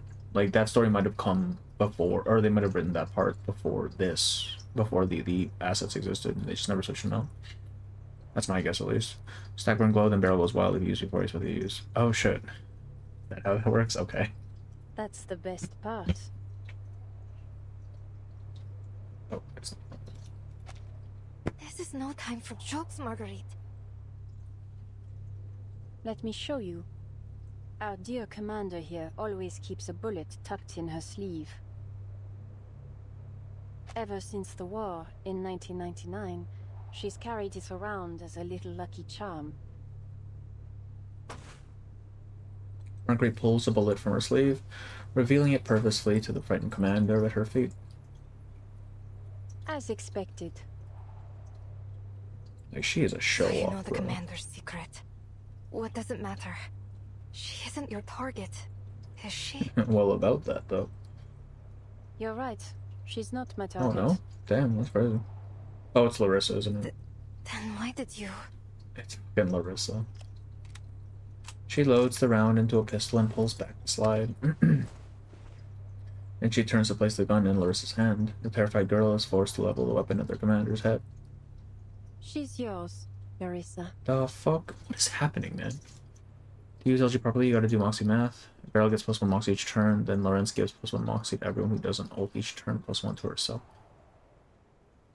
I don't even have Lorenz, man. Lorenz ult, next turn Barrel ult, cycle entire... Oh, it's basically an ult team, alright. Mine? Marguerite, this is wrong. We can't do this. Yeah, pop her We can't ass. do this. You're insane. Both of you. Put the gun down and let me go. Think, Larissa. This went free my Now ass if you first let time I her saw it. go, she'll report everything you did. They'll make sure you quietly disappear in the storm. Do it. Do it. Kill him. Kill him now. You don't really care what happens to you, I know. But think about those poor kidnapped deserters.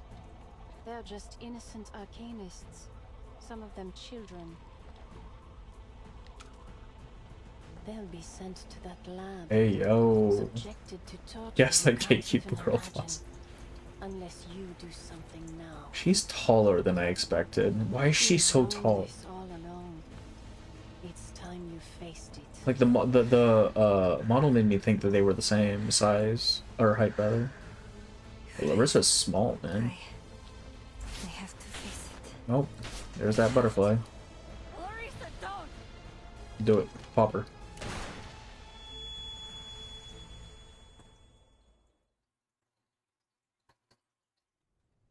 The crack of the pistol dies against the swirling winds, snow already covering the evidence of what had just occurred. Obviously, they actually killed her. That's crazy.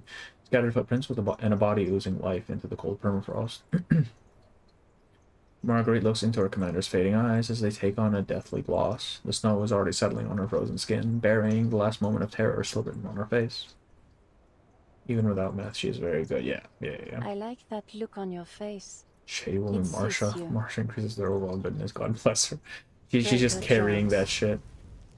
That entire team, morally.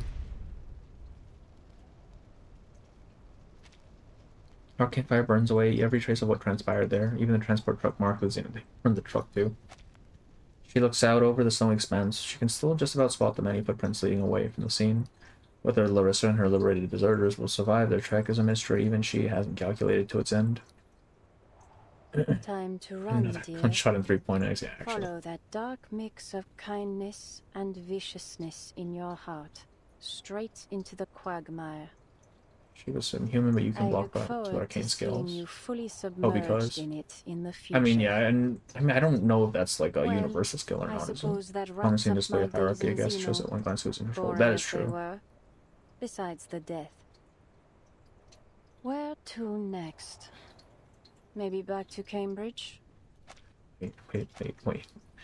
Was her goal to actually kill the commander, or did she just do that because she wanted to, man? Like, what is her job here right now? One day, I'll figure out Because she what said it Xeno wasn't. and a certain White House behind it is really up to. Lawrence does a lot of telling and not showing, I think. Like, she just, like, narrates everything she does. It's kind of like a JoJo's episode. I've never really liked that when it comes to writing. Where they just kind of lay it flat. But I guess we're on the last node, so I guess they're just trying to cram in as much as possible. Which is why maybe they shouldn't have included this backstory stuff in the story. Next time, I think I'll teach Eagle how to kill an old man. Giving a choice to people because she knows other time I sure knows what the choice they're gonna pick. He likes to play God, bro. The goal is to screw with Larissa, damn. 2 knows Larissa's set up for the main story. Yeah, she must be showing up again, true. I can guarantee authenticity. Pure fiction. Oh, HSR. The fuck are we in Australia for, bro? Oh, foundation, alright. The grey and white tiled floor is polished smooth and reflects people hurrying past. On a weekday afternoon, the St. Pablo Foundation office is nearly empty. Waiting in a chair, a young writer scribbles her thoughts down in a notebook. I've got it now. The core of the story lies in the metaphor woven into the mural. It's the thread that ties the entire case together. Wow. Thank you again, Señorita Marguerite. Thank you for allowing me to weave your experiences into my novel. I wish I could travel to a different era in Mexico too. It would be great for gathering material. They really just put her name in there for no goddamn reason, man. What the hell? Quality to it that is positively brilliant. Like, why? She does nothing this entire story. Why is she here now, dog? I don't understand what the point was. Of course, my dear girl. Don't start talking about metaphors, please. You know what? The moment I saw you, I sensed something special about you. I think I should take that as a compliment. The fuck is name day in here? What the hell? Another employee speaks up behind the desk. Say something along those lines at least 3 times in the past hour, Miss Ricoletta. The fuck is this guy doing here? It's a nice little opening line to get people talking about themselves, but... That's not entirely accurate, actually. Actually. Only Señorita Butterfly has shared her story with me. And they're like, you're gonna shoot. Right. I mean, I know it was mentioned, I'm just like... Again and again, I should try writing about those around me. You really just wanted to put her in the story, that's crazy. I'll finally break free of this restless river. I mean, that will make it your problem. Yeah, sure. In other words, and why is name day here? Why is... For a while. We're just bringing everyone back, aren't we? Your instincts always pull you toward uncharted and dangerous, might I add, territory. Sounds like an exhilarating adventure, don't you think? Everyone is with Lorenz. Yeah, actually, what the hell, man? Japanese translation name is just accusing Recolette of flirting with everyone in this hallway. Damn. Maybe I should write from Muriel's Why didn't we get that perspective. translation? It adds a melancholic twist to this already sad story. The loss of his friends to the storm, and the gradual loss of his own mind. A story like this could serve as a kind of a tribute to all of our friends washed away by the storm. So the dead gain eternal life through your book. There's that idea really again. Have a dark sense of humor. Right? Well, they're not dead until you also forget work them. If the protagonist is the mysterious, elegant assassin, her antisocial nature would certainly stand out. Wait, yeah, didn't Lorenz just basically confess to being, you know, the Lorenz Butterfly and also being an assassin? Isn't that a problem? And he looks at the outspoken writer as if about to say something, but stops short. Write your story however you like, Miss Recoletta. Confessor, yeah, exactly. Both named no one knows anything about it. Like, what the hell, man? It's established Rico as an unreliable narrator, so he can use her anytime. I guess. I mean, I suppose that makes sense. The other 2.5 character, man. Did I? Wait, who did we mention? 2.5 was. Oh. Oh, Director Note right there. Shit. Man, everyone's here. That's crazy. Nerd shit to read Recoletta's stories. Just that actually just that arrogant, yeah. In the end, the Recoletta joins. I don't think they joined the Institutum. No. I'm pretty sure they're just like part of whatever faction they join, and they're just chilling with Lorenz for now. Only X is part of it, so and Eagle as well. My only requirement is that it help me to lure someone out. The one who invited me to join Lorenz. What do you mean join? You mean you are not? Okay. If she still has eyes in the Foundation, this story will be more than enough to draw her attention. Just leave it to me. I'll do all I can Damn, I to thought spread it throughout the Foundation. he was the one who started Of course, it. with names and locations adjusted as necessary.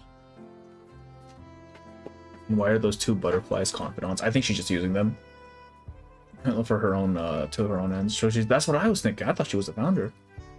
Has done a good job with bringing old characters. Yeah, they've been dipping them back into the previous pool, which honestly I kind of appreciate because a lot of the games will just be like, okay, patch is over, we're never seeing these people again.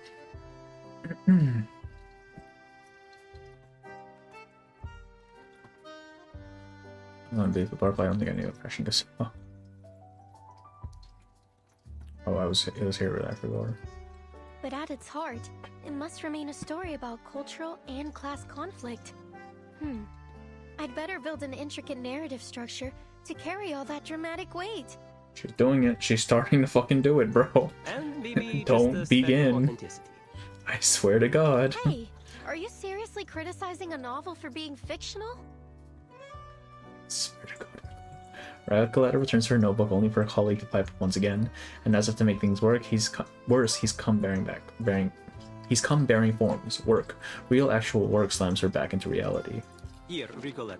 I've finished reviewing the forms you submitted. Let's give Marjorie hijacking her group's name for hers. I guess so, yeah. Why I came here in the first place. Fuck? Now I have to wonder who the founder was then. Shit. Latham must be thrilled you've joined the Arcanum Containment Department. She Oh, finally shit, has a okay. subordinate to boss around. So what is she gonna do in the ACD, bro?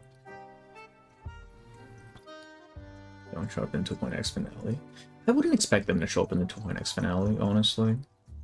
Or even in the main story, really. Because, I mean, 2.6 felt very much like a side story, or event story, rather. So, like Aleph and Recoletta didn't really have any main story significance, so I don't expect to see them in like the finale or anything like that. I'm gonna play it. I don't think I'm gonna play it today though, because it's probably long. My plan was to play damn, they're beefing right now. Was to do Centurion's anecdote today, since that's probably shorter, and then probably what's her name, Lorenz's before it goes away. Maybe this week, but I kind of want to play other games this week too. She's an amazing colleague and has taught me all kinds of things. The fact that Latham has subordinates now is kind of like they're bad things are gonna happen, man. Sure, but just to be clear, I wasn't banished. The stamping papers here is just a step on my path to becoming head of the Far East branch. Oh, bro has some lofty goals. Shit. I want a anecdote for name day. Like, what we got of his backstory in 2.7 was super interesting. I want to know more about that. I don't actually, and I have absolutely no interest in finding out.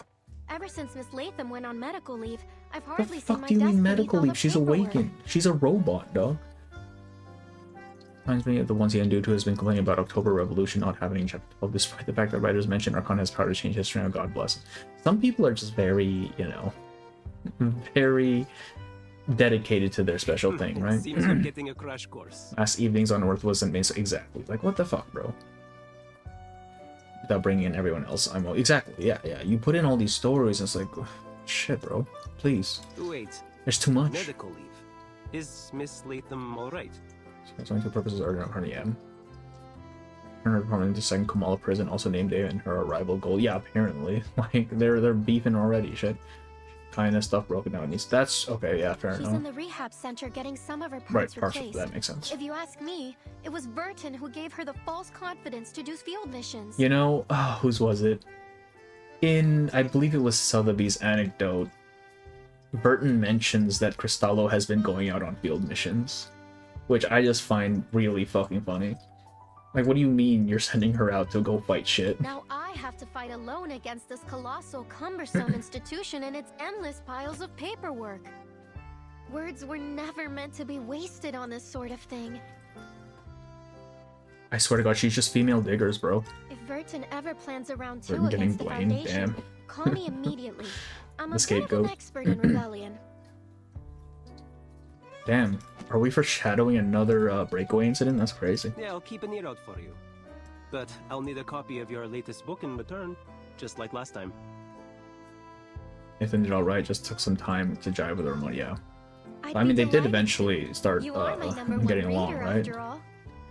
It kind of reminded me of Rush Hour, like that whole initial meeting between Jackie Chan and Chris Tucker, right? Aleph, Marcus, Soneto, Latham, Noir, Blani, Barbara, and now me. Seems like you have a lot of number one readers. That's a very like varied cast he just brought up here. That's crazy. Don't forget Pickles. Being a bum as always. Oh right, they know Pickles is actually intelligent. That's right, I forgot about that. You can have 0 legs and Federation is still sending your ass to war. IRL wishes they could be this big.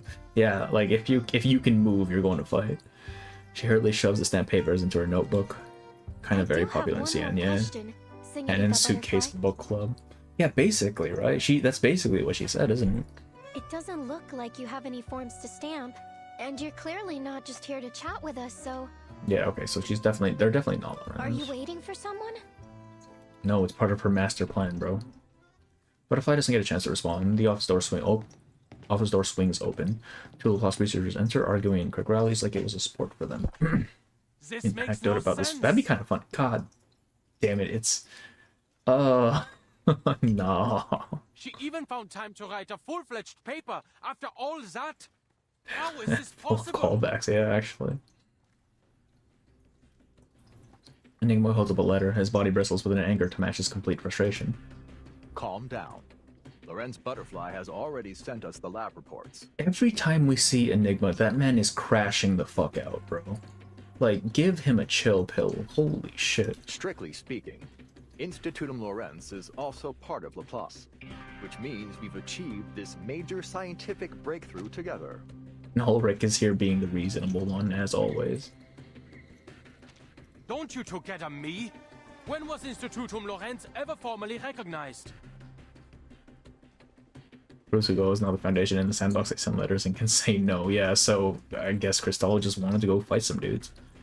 I think of arguing. No, they don't. They literally only ever fight.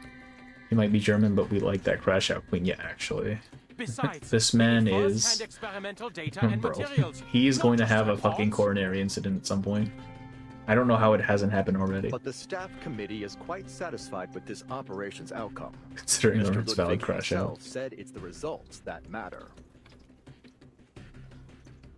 Isn't he de facto head of the Laplace right now? Shouldn't he just be like, no, fuck this shit, I'm out?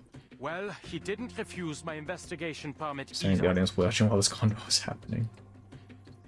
It's fully canon. Oh, no, I'm pretty sure the sandbox is actually canon. Charlie was one of the nodes. Because in the sandbox, everything is, it's a simulation, right? So nothing in there is actually real. Like it's canon to the story. The events of it are canon, but everything within the store, the toy box is fake, essentially. There's something suspicious in Latham's report. Serial shits about Lorenz ideas. Funny God. I feel like as long what's his name? Ulrich is very much a utilitarian, where if it serves a purpose, whatever, who cares, right? According to Whereas Ramona, Enigma the is Vicar's much exorcist, more who assisted Latham in her investigation. A passionate. Foundation employee named Jones was He's not involved official, in the yeah. case. When Helsing Integra slams out Schrodinger, bro. This Jones visited the crime scenes and And he repeatedly finds- requested and William access Boston, to his Chapter data. 7. Multiple vigils saw her. Name Jones. Oh, the New Yorker. Hell yeah. And what does that matter? Are you Oh, serious? Warham stuff. That's your reaction? Don't even Did it not remember occur Warham to you stuff. that I'm this so overdue, man. Jones is likely Z. Lorenz Butterfly herself? Right, Sandbox is haunting different. us? Holy shit. I She forgot has that was like a access to mode. Foundation intel. Not Jones. That's probably why she's I'm always walking one here. step ahead. He walks over to the desk before spotting a familiar face. At once he lets his mood settle and offers a pleasant-ish greeting. Oh, We think that Marguerite, Jones scene was what are you reliable. doing Chat. I mean, they mentioned it. It must happen. It must exist. Marguerite, right? She's just. afternoon, I'm still Mr. wondering Adler. what role she actually holds in Laplace officially, Because I'm here to submit the storm meteorological observation data requested by the Foundation. I love the shadow's gone. She's not completely just showing her disgust. She carefully tunes her words. Just a touch of concern, not enough to imply any interest in the topic. Oh, Mr. That's friend and fellow storm survivor Jones. Everyone is. Oh, that's right. I forgot her name was Jones as well. Shit. I'm surprised you remember that. What the hell? Like, that's a... No, I don't remember nothing NPC to names, worry man. about. You've heard of Institutum Lorenz, haven't you? Oh boy, It's a Ashley. mysterious organization hiding within Laplace. Yes. Underutilized plot hole. She only appears for one scene and they never explain why she looks like Lorenz.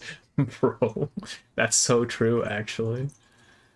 Anyone just stop crashing out as soon as he stops talking with Ulrich. So yeah, it's like a switch just off on. Chapter 12, the Foundation needed someone to make the village disagree with madness who want to kill Igor. Wait, what is this in reference to? Wait, sorry, Mess. What was that in reference to? I don't recall. I'm sure I said something. We just received another provocation from Lorenz Butterfly, with her new research paper You attached. don't say. It mentions an experiment of utmost importance. The details are still classified as of now, but it won't be long before they're published. Offering a polite nod, Enigma turns back to the desk and hands over his papers. Hello, I'd like to check the file of a special task investigator, Miss Jones, from the Foundation's Buenos Aires branch. Which department was it again? Storm Era, Historical Monitoring Department, and Field Agent Administration? Nameday peers up at him with a strained look. Apologies, sir, I didn't catch that. Could you please repeat it? They haven't worked in reception, that's so sad. Special Task Investigator Miss Jones of the Storm Era Historical This guy really just has like and Field Agent Administration a short from the fuse, Buenos holy Aires shit. You can branch hear of the St. annoyance. Pablo Foundation. Sorry, I'm quite certain the Buenos Aires branch has no such department.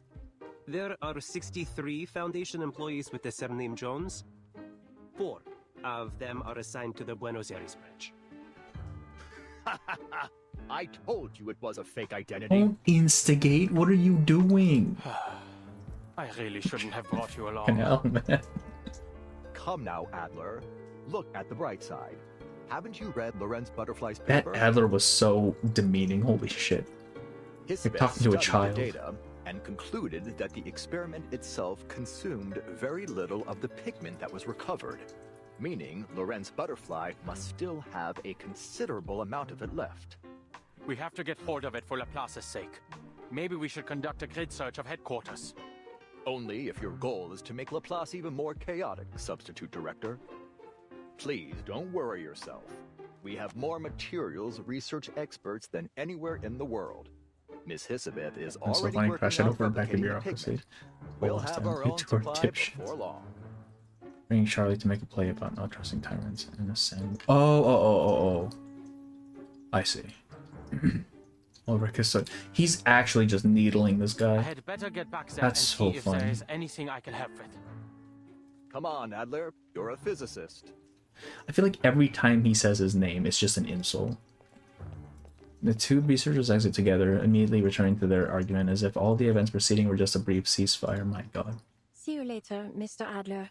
As far as I know, Laplace doesn't actually have an official head yet. No. He's just kind of the interim head while everything settles down. Of course. See you, Marguerite. Isabeth is making more... Yeah, I saw that. Well, they didn't say she was making it. Oh, replicating. Yeah, never mind. I wonder if she'd actually be... Like, that's like some special shit. I wonder if she'd actually be able to do it. Nearby, the young writer jots down another new idea. I understand. Senorita Butterfly was waiting here just to savor her victory. She foresaw it all. She literally told them everything. And they're not saying a goddamn word. That's amazing. Oh, by the way, where is the rest of the There's them pigment? landing with this very Sounds like it could be the perfect Poor beginning guy, to our their sequel. exes. They don't give a fuck. That's It's so no funny. longer in my possession. Give I it to- passed it along to a business partner of mine. Oh my god. Ooh. Larissa? Nope, Burton.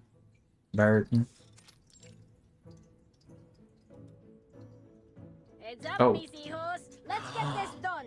Do we get Perez as a playable at some point? She's in the suitcase. Wait, I would love to have her as playable, even if she's like a 5-star. We mice are natural experts at this kind of work. Glad I didn't name this straight up. No, that's actually crazy, yeah. So, how much controversy the point got 5 got in the end, then it comes to playable, nothing of it kind of doesn't bode well for seeing an audience. It's not the litter. I can understand why people didn't like it, like Lorenz specifically. I think it's way overblown. I think it's extremely overblown, but I get it. The rats survived. They're mice. Thank you very much. Oh man, I hope they can playable. That's so funny. Oh my god, they can talk again. That's crazy. Of course not, you cheese brain. We're rummaging through trash.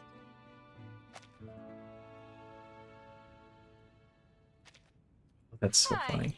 Wrong again, my dearies. We're doing true gangster work.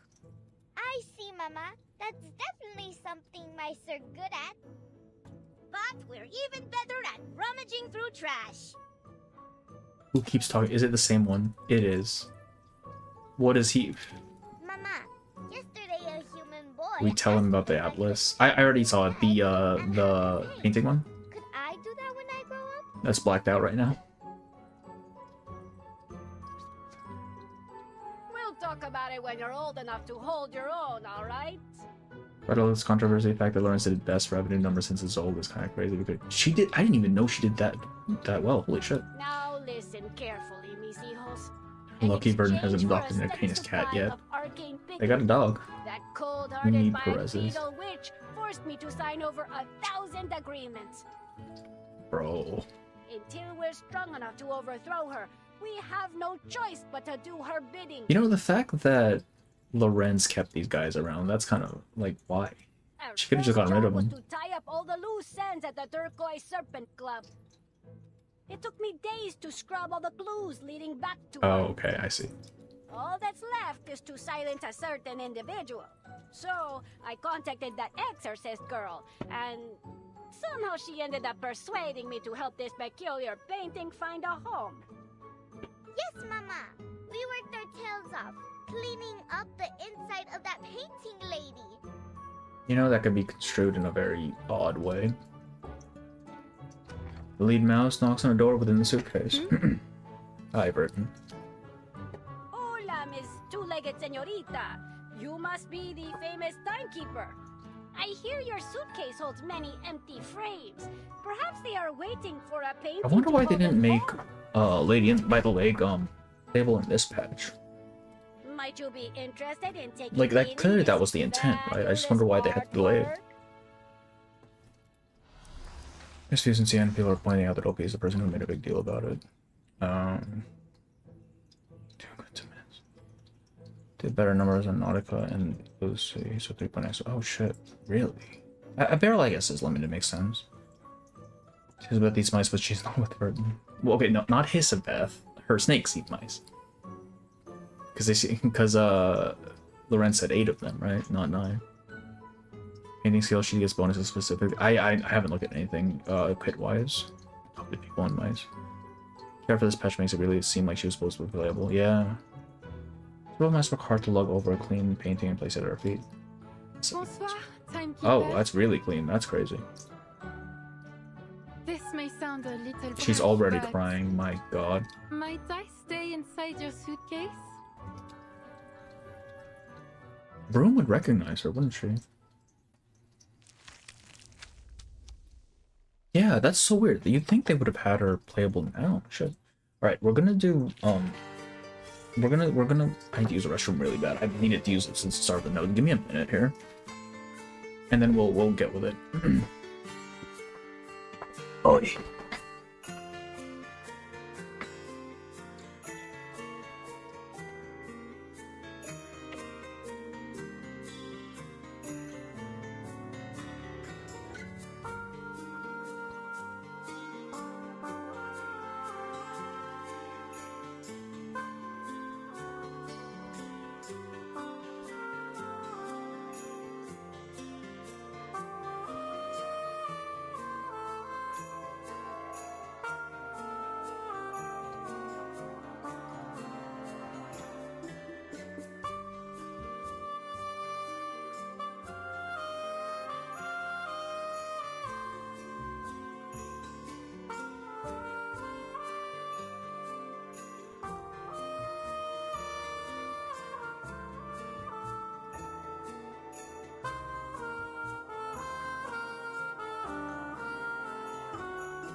D-Manus, the suit looks wizard. It does, yeah. Oh, right, Cinder was silent. Oh, is she a reward? Is that what it is? A lot, but wish Ramona got a bit more focused. I feel like Ramona got more focused than Lorenz for sure, though. Look at Alice Awakened. Yeah, I saw the, it's, she's got a page in there, doesn't she? What is she? She's on her Awakened, right? Ah, there you go. Who could that be, I wonder? The guys makes it the third time that two 6-star characters in a patch don't interact in story at all. That is true, huh? They never actually... The closest they get is when she fucking shoots him. SOS for... Oh, okay, I see. Where's that node? Here it is. What was the first one? I do like it, but I feel like I would like it more if I didn't have a bias against the setting. You just really don't like Mexico. Goodbye to your new friends, set out with your new friends. Listen to the conversation. Goodbye, Ms. Ramona, I'll remember this trip to Mexico forever. Remember it forever. Well, I mean, that's not happening. I'll treasure this reel of memories from Mexico forever. I actually love to stay a little longer to record more stories about the art of theyre, but I need to go back and replace my components. This is for you. I did say I'd get you a souvenir. Hey, is this a candle? The very same candle. Are you going to light it? I have no doubt it's a perfect memento of this adventure, but if I light it, am I going to end up teleported somewhere else? Only one way to find out, bro. I think I'll hold on to it for now, to keep it safe. Doesn't interact with Moldir or Ulrich either. Oh, that's true. Marsha and Igor no interact. Is there really no interaction? That's interesting, because they are at a certain point within the same army, right? But I guess they never actually like directly interact. That's so interesting.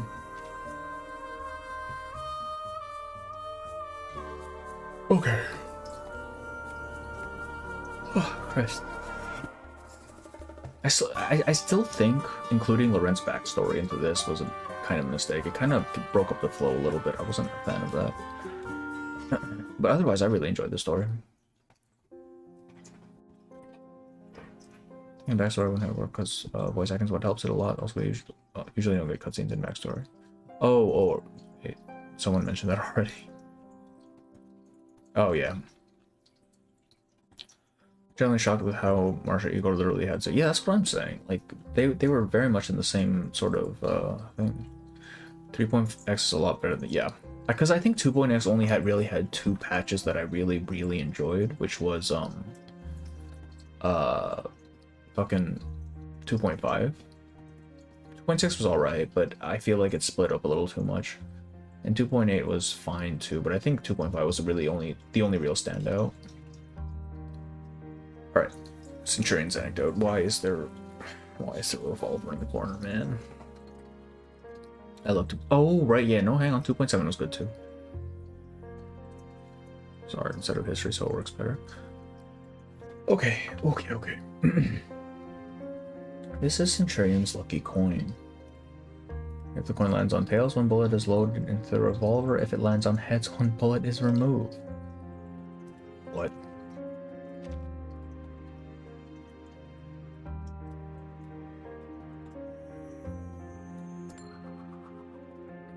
Is this a fucking random chance of different endings? How many tosses do we get, bro?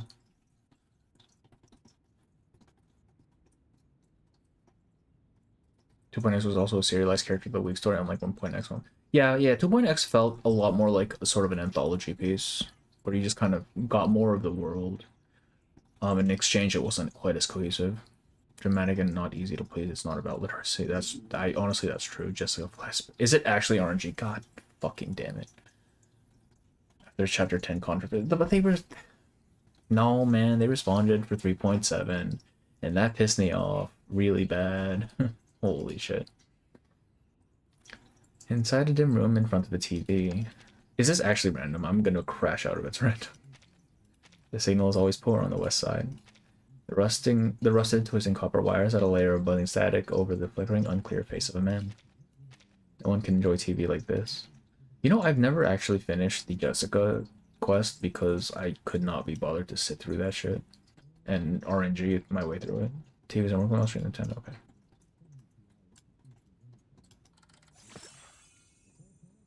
Don't think it has any factor. Okay.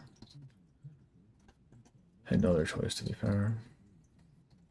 Oh. Yeah, I don't know, but it's one thing if they're talking about like mechanical shit or like, I don't know, difficulty, technical, whatever. But when it starts getting a story, I think once you start crowdsourcing out to your audience, you're just asking for trouble. I don't like that, man. Do you want an answer to that? Whether it's random, yes, please. Because I don't want to have to do the coin flip shit. This version of Magnos, I think this one's pretty good. Who knows? There's controversy in chapter 10. Chapter 10 was Sentinel, wasn't it? Not really. Thank God. Okay. I didn't finish just the story. Yeah, exactly. It's just a pain in the ass. What do you mean there's controversy on chapter 10? Like, I saw one Google Doc on it, and that's it, bro. Please. A few rough twists straighten the antenna. The man on the screen begins to emerge from the fog of static. Today is August 19th. Your Jax Bailey is back with another Witch for a Day. I feel like we've heard about this story, this TV program before. To celebrate our anniversary special, we're paying a visit to our most beloved witch of all. Oh, actually, this might have been mentioned in Centurion's bio. Now I think about it. Oh, Robot Dog. Yep. Yep. That was dumb as well. That was extremely stupid. Holy shit. Oh, chapter 10 is Nautica. Chapter 11 is Sentinel. Okay. One who kisses her chains, the undefeated escape artist, forever blessed by Lady Luck and her golden coin. Every eye is now glued to the flickering screen. At the host's words, their throats tighten. The name escapes their lips in unison. That's right, it's none other than Miss Centurion. Why Centurion, though? Like, why is that her name? Her luck, her confidence, and her courage have won over the hearts of all our viewers. Even now, when times are tough, her spirit remains unbroken. That's why her fans from every corner of this great country place their hopes in her. At least they didn't fire her. She's the one behind Shadow. I would hope they wouldn't fire her over people just saying dumb bullshit on the internet. And that's really dumb. Before we put our witch back in her cage, we've arranged a little meet and greet. The camera pushes through the clutter, its movement producing a soft rustle like an enormous snake weaving through a crowd. It pushes on until it finds its destination and stumbles into a sudden patch of light. A room coated in dark red velvet stacked full of props and accessories, and there, in the midst of it all, are 3 people, 2 adults and a child. Centurion with 2 of her fans. She flashes a shroom and smiles. She spots the camera, then gestures to her shy, brown-skinned girl, signaling the host to talk to the girl first.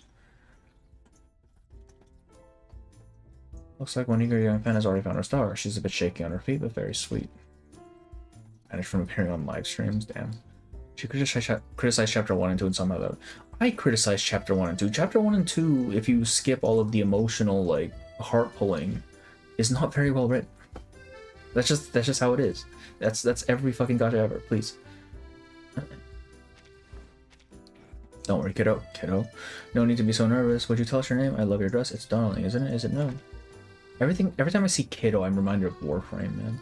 I'm Milagro, they call me Mila. The dress, oh, it is new, but the fabric is old. Uncle Joaquin made it into a dress for me. Joaquin Phoenix is here? That's crazy. Looks brand new to me and it suits you so well, Mila. Now let's say hello to your hometown. Which little slice of America will be cheering for you tonight? And is that your father with you?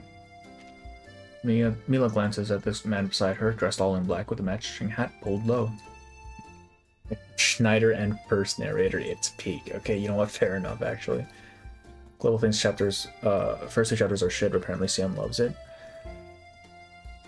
It does the job, right? It does the job of getting you invested and making you feel for the game, but if I were to just look at it purely from a writing quality and story cohesion standpoint, it doesn't really hold up. Compared especially to the later chapters. Mila glances at the man beside her, dressed all in black. Okay. As the camera approaches, she tightens his grip on Mila's hand.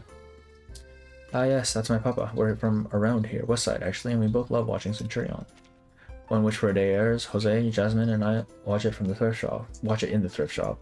At first it was just us, and then some grown-ups started watching with us because they've got lots more free time during the day.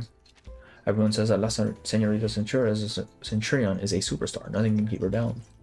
They also say she represents hope for people like us, someone to be proud of. One day I want to be brave and lucky like a brother. That is genetic. That luck is genetic as hell. You're not getting it. She stumbles over every word, almost too shy to continue, and looks up at Centurion with admiration in her eyes.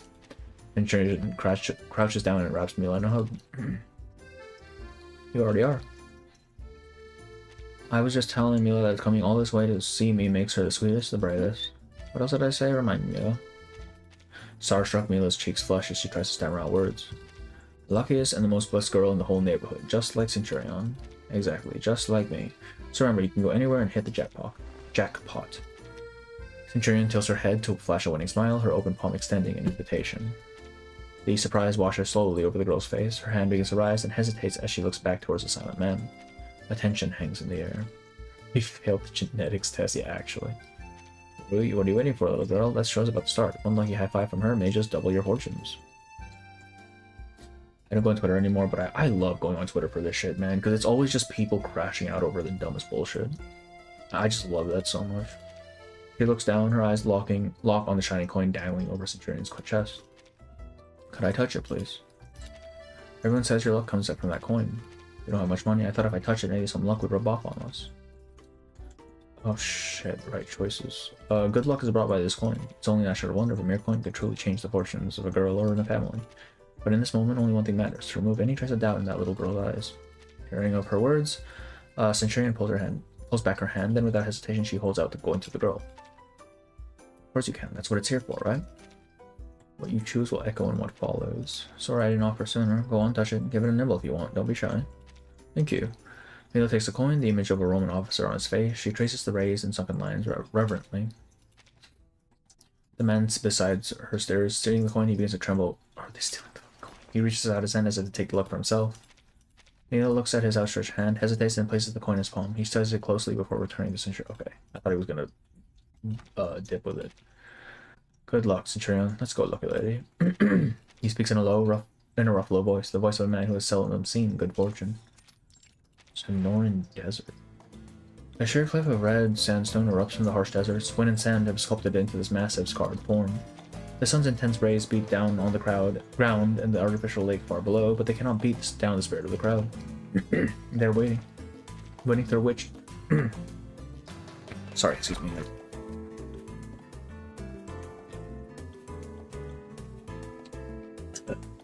Something got caught in there. Waiting for the witch to take her death-defying leap. Our one and only queen, are you ready to proclaim your throne? You know I'd never let you down, my dears. The ratings are about to skyrocket once again. Centurion gives a playful wink to the camera. She raises her hands, displaying the binding chains to the crowd below, to reply with a thunder of cheers. She then turns and steps into a tall, narrow iron box. Oh. Just look at her, not a trace of fear. Two strong men heave the iron door shut. Just as the last light fades, Centurion blows a kiss towards the camera. A loud grinding noise fills the air as the box is inched towards the cliff edge, then it stops. In that suspended silence, Centurion knows this is it. She allows herself to fall backwards. Whoa. Weightlessness takes her. The crowd screams, blend fear with excitement, and then that familiar rush. Danger is a wild beast she has tamed. Then, as she always does, she reaches for the coin at her chest, the familiar roughness of the Centurion's face. But something's wrong. The texture is off. She glances down, angling her chest into a narrow band of light in falling dark. The shape and weight are correct, but her Roman officer now barely gestures at. He switched it out. And he wears a new face, no longer bearing sharp Romanesque features. He looks like little Lake Mila's father. Bang. The realization hits her at the same time as she hits the water, accompanied by screams and the crashing of iron on water. The witch in the box plunges into the lake. She's dead as fuck, bro. It's over. Let's see here. The elements I want to show in chapter 1 and 2, but the story writing is so bad, yeah. I think it doesn't help the translations first two. Yeah. Never consider chapter 1 good until they fix the terrible English in the first Sotheby Carson. I don't even remember that, man. Didn't they rewrite the shit? I don't know how much of the starting stuff they rewrote. 1.x gets a lot of glaze base. I feel like that is a little bit valid. Like, if you were to take 1.x as a whole, it's quite good. It's just when you start looking at individual chapters, especially the first couple, that it starts to show its flaws. I don't understand the many Remit Cup complaints, though. Diggers was annoying but harmless. You're getting me started on fucking Remit Cup again. Okay, Remit Cup did not feel like a cohesive story, because if you think about it, a lot of the stuff didn't have to happen. Right, Melania basically did this whole thing herself. The appearance of Diggers and Pickles was just kind of... Well, Pickles, it felt like they needed to include him because that's how history played out and that's why he's important.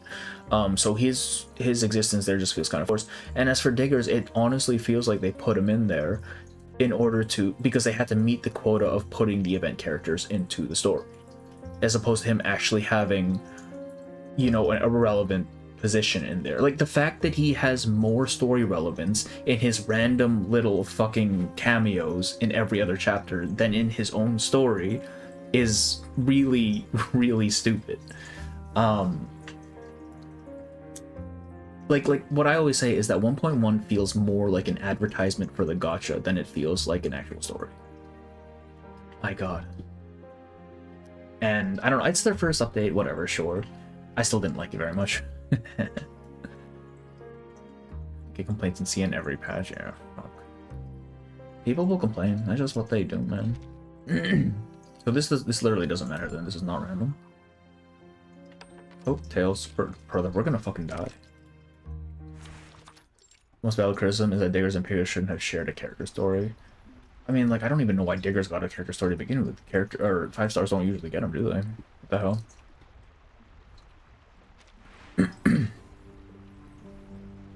And like the random switch from screw this random dog to alright, bring out the lethal firearms. I mean, yeah. Yeah, he switched it up real fast, doesn't he? It's like he stopped caring about optics and just decided, fuck it, we're going to him. Yeah, exactly. Regulus also didn't do anything of value in that patch either. She is there. I'm 100% certain Regulus is there because they were not certain that a patch with characters who were unfamiliar to the players would do well. And I mean, they got over that eventually, right? Because now you have patches where it's literally just new characters only. Diggers is better written in his anecdote. Exactly, yeah. Sight and sound blur into thick, dark chaos. A few stray beams of light manage to penetrate, not only to be twisted and scattered by the turbulence of the water. Pressure pushes into her from all sides. The shock of the impact has forced the air from her lungs. Genuinely forgot she was there until I played it, yeah. I mean, fair enough. An immense rush of water invades her mouth and nose in its place. Oh, it worked better. Pickles values his mind most, shows what he does with it, yeah. A sharp, icy pain pierces her chest as the water rushes down her throat and into her lungs. But the brisk rush of adrenaline focuses her racing mind. She needs the pain. Or rather, it's a pain she has long expected. She stops resisting. She allows herself to cough and forces her racing heart to calm, pulling herself back from the edge of a blackout. She twists her wrist, using the water's weight to work the chains loose. The more deadly the situation, the calmer she becomes. After all, this is a rare, truly genuine performance. Centurion flexes her wrist, resetting the bones that have dislocated. Her fingers explore the iron walls, searching for a weak spot.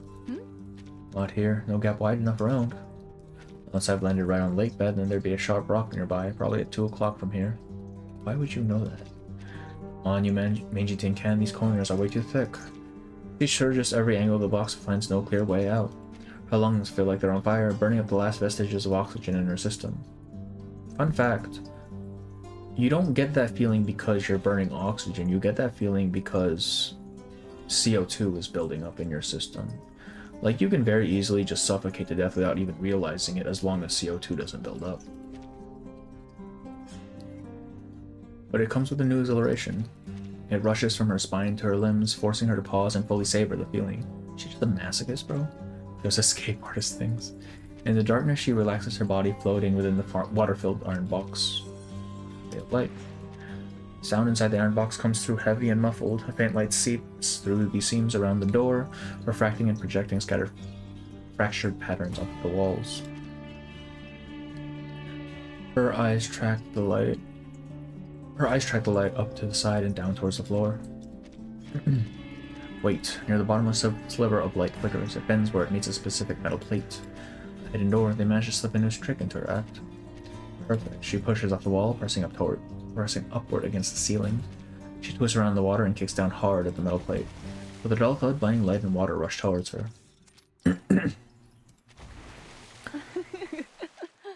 The sun lavishes its light and warmth upon the blue water as she rises from the lake. Centurion brushes wet hair from her face as she looks out over an empty expanse of the vast Sonoran desert. She does not end up surfacing where she had originally planned. Instead, she finds herself emerging next to a patch of saguaro cactus on the far shore. What a scene, amazing or a complete mess. She winces, rubbing her ankles. Good thing it's the 19th ride I've been done for. What does that mean? Must be why I've always liked it. 19, my lucky number. Seems it likes me too. That's new. I don't remember that. The memory surface is now dark and vivid. She shakes the water from her hands, pulls the chain from her neck, and holds the false coin up to the light, squinting at it for a closer look. The sun reveals the whole truth. The jester's face is covered in a thin, golden foil. It looks stiff and wrinkled, resembling the old man who traded her the potion for her coin. He rubs her thumb over the tiny face. The foil cracks and flakes away. Underneath it is a dull gray metal, like the old man's shocked face when it shattered in the end. Not good. Misfortune, large or small, found everyone who took the coin from her, and the old man, it seemed, had borne the worst of it. It is a gamble. To win a miracle, you must pay out something equal to the prize. What the fuck is she paying out? And as she knows all too well, some people can't afford that price. The old man could not, Mila cannot. She does not want to see the girl's face shatter like this did. His did. Let's see. Centurion examines the coin, then she looks out across the land. It is barren and hot. Scattered cacti dot the cracked earth. Beyond them the air shimmers. Dark, blocky shapes seem to waver in the heat like reflections in disturbed water.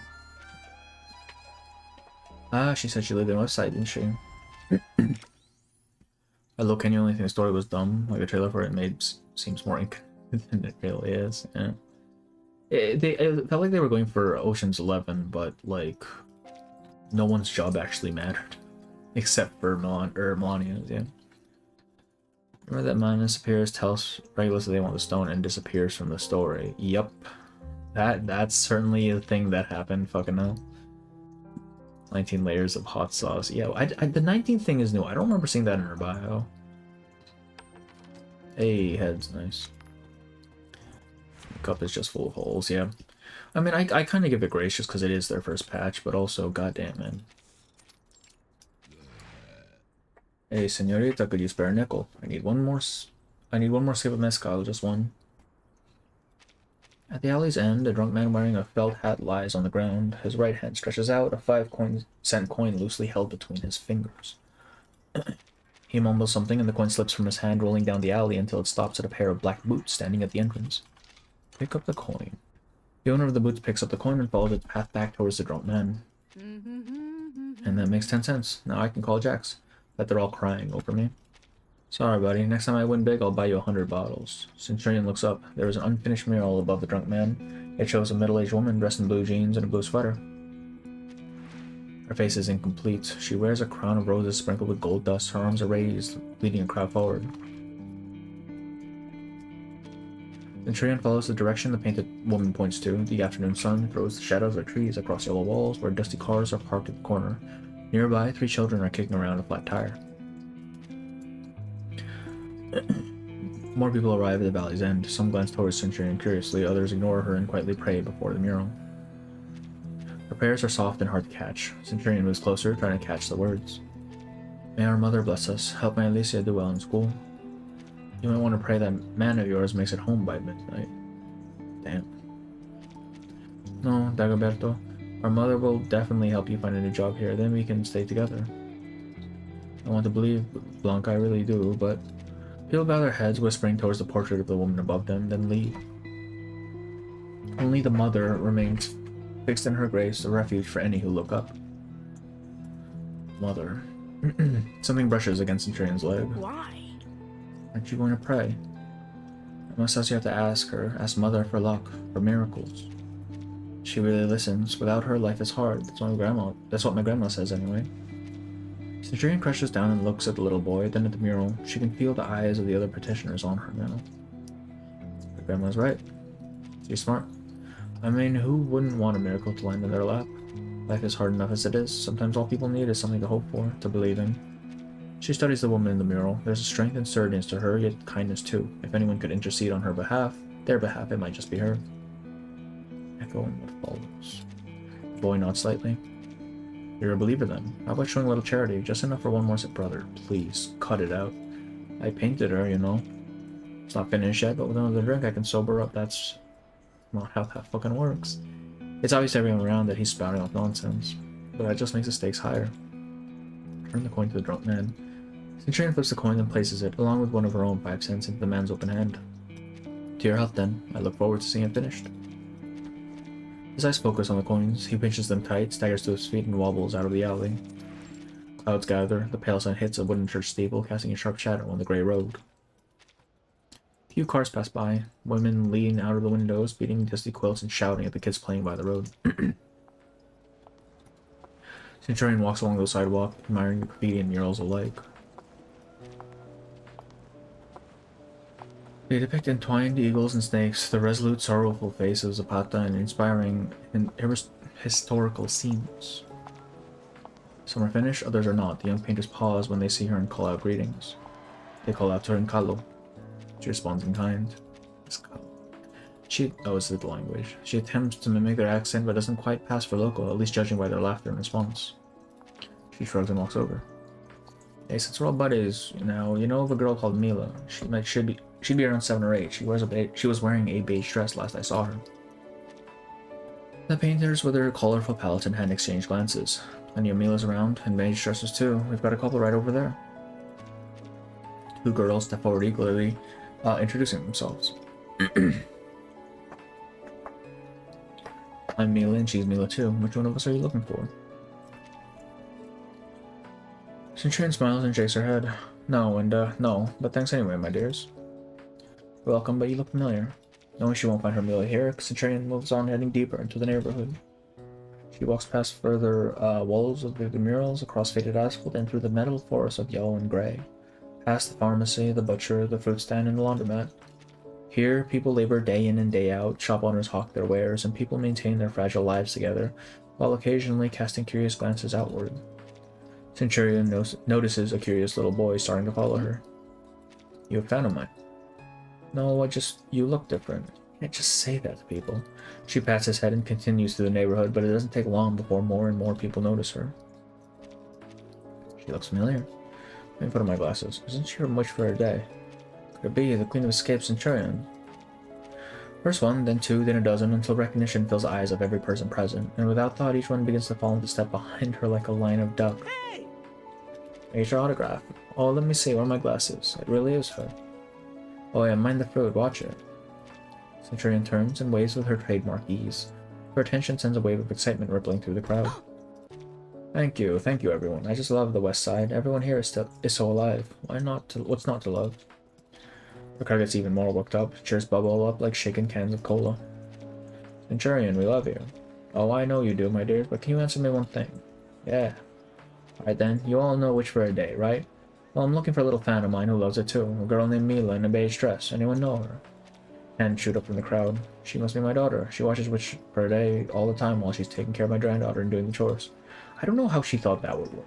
Like, she already asked and they said, yeah, there's a ton of Milas. She said she's looking for a little girl, not a grown woman. A few other girls push forward, jumping to be seen. My name is Mila and I love watching Witch for a Day. Are you looking for me? Stop lying. You don't even know when Witch for a Day airs. I must be the one she's looking for. The jostling fans go from excited to heated. Girls pile up at the front on the verge of a scuffle. Saying this, Centurion tries to take control of the situation. Happy are all my fans. There might be lots of Milas here, but I'm trying to find the little girl who came to see us film the show earlier today. The crowd falls silent. After a long pause, a drunken voice slurs out words from within the crowd. All eyes turn, and the mass of people part, screening a narrow aisle that leads straight to the source.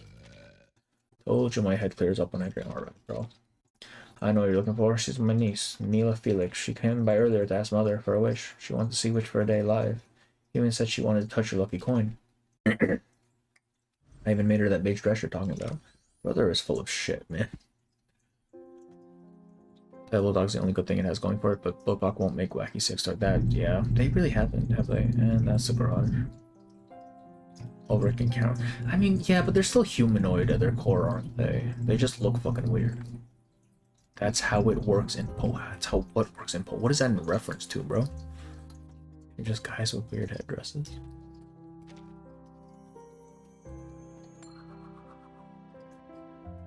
Oh, Kagrom.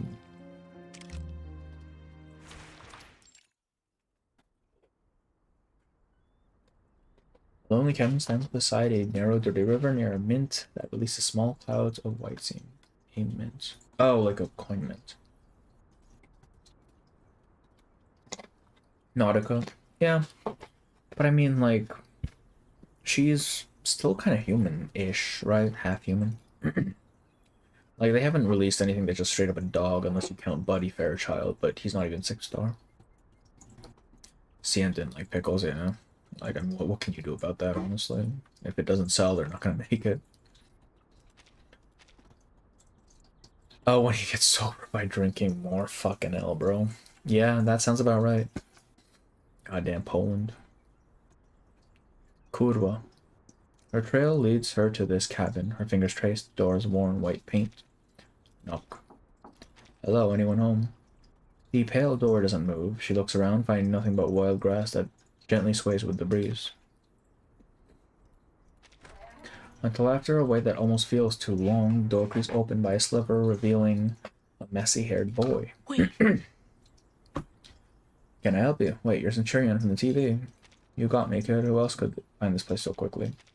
Look for Mila. Is she home? The boy says nothing, but his eyes seem to light up, becoming suddenly alert and cautious. Amador, is someone there? A soft voice asks from inside. She recognizes the voice immediately and calls in past the boy. One day the whole world shall know the word of power. Hell yeah. It's me, I come to see you, Mila. Her 8 footsteps approach and a figure dressed in beige pushes past the boy to the door.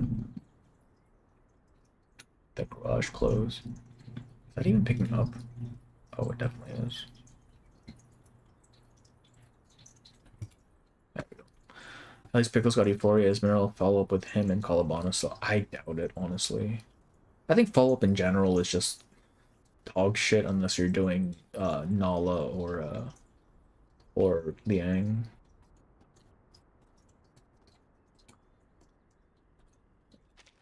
Girl stares up at her for a moment, then she rolls her eyes as if still doubting whether she's awake or dreaming. Ay, madre mia, did my wish really come true twice? The soft smell of mint tea wafts up from an iron pot, as white steam curling in the warm light of the room. Please come in, we still have some soup and bread if you want. Centurion politely declines the offer. She has more pressing matters. Nala carries once again, at least in her best teams. Yeah, actually, though. Camille has been over the moon with excitement since she let Centurion in. As they sit together in the small living room, she becomes quite intense. Her brother, Amador, stands nearby, his eyes fixed on them.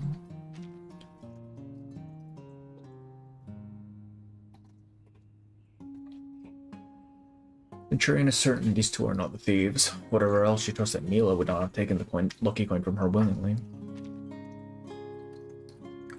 Mila, the reason I'm here is... She calmly explains everything that happened after Mila left. The girl's expression changes from shock to shame. She lowers her head and covers her face with her hands. Excuse me. I'm sorry. Amira told me not to go, and I went anyway. I wanted to see your show because my brother and I wanted to leave here. You see how things are. When she looks up, her eyes are wet. She glances around the room and bows her head again. We just didn't know what to do. So I thought if I met you, you'd give me courage like you do on TV. But my wish coming true, it only brought you trouble. Tears start to fall. Amador shifts beside her. His hand reaches out but falls just short of her shoulder. Good luck and bad luck are just sides of a coin. I'm assuming if I just pick the second one, it's going to take me to whatever ending. Please don't cry, Mila. Luck is just like a coin. It can change with a flip. Sometimes it lands one way and then the other. Trust me, I know. Besides, without both sides, life would be pretty boring, don't you think? Mila looks up at Centurion through her tears and sniffs. The messy stream of tears begin to dry. Amador has kept silent the whole time, but as he refills Centurion's cup, his expression softens. There was a guy. We don't know him, but he showed up a while ago. The words creak out from his lips. Oh, what sort of guy? It was after Mila told Mother that she wanted to see her show. He showed up and said he could be her guardian to get her in. Oh, so he was just some random dude. Our parents went to California for work years ago. They left us behind. Fucking hell, bro. The man said he was a fan of yours too. He said we'd pretend to be a family for the day, go together, and come back. Do you know where he came from, or where he went after the show? Both siblings shake their heads. Centurion leans over to rest her hand on her chin, thinking things through. She takes out her false coin from her pocket. How about this? Have you seen it before? Amador takes it. The golden foil on the phone is cracked. On the coin is cracked and peeling. He studies it, then bites it lightly. He recoils, face twisting as he spits out the taste. It's lead and zinc. I mean, lead's supposed to be sweet, though. Really? That's right. It's lead core. It's a lead core mixed with zinc. They use them for templates sometimes, but this one has a cheap golden foil coating. I've done a few shifts at the mint across the river. Lots of the guys there run side jobs making counterfeits. Mila looks at him surprised, and Centurion turns to him with a sly grin. Don't look at me like that. I never did anything, but Wait. You don't think? Centurion realizes the real gold coin might be closer than she thought. Looks like I'll be paying them in to visit. Hopefully it'll be my last stop. She stands up, practically leaping like a cat to her feet, and then the hand tugs at her pant leg. Maybe I can help, Senorita Centurion. I could try to spot him for you. Absolutely not. Her older brother says the words with a final protective authority. What if... He could come after you after us. After us. I've seen what those counterfeiters can do. Last time was bad enough. I'm not letting you take that risk again. Silence follows. Mila looks both shy and hopeful. Centurion offers her an appreciative pat on the shoulder. But her brother doesn't budge. He has every right to his concerns. Centurion bends down and ruffles Mila's hair. No worries, my little princess. Maybe there's another way. Since the mother listened when you prayed for, why not pray again? This time for me. Ask her to help me catch that man quickly. I'm sure she won't refuse you. Hearing this, Mila looks up and the tight worry on her face softens a little. That's all I have to do. Centurion smiles. That's it. It would mean a lot for me. And we hit tails pretty much every fucking time. What the hell? Same from German drunks, Konzerbier, counter beer as they call it. Mineral in general is a rough spot in both meta and creativity. Yeah, it's like they're. I feel like mineral skews more defensive, but like you don't win by being defensive, right?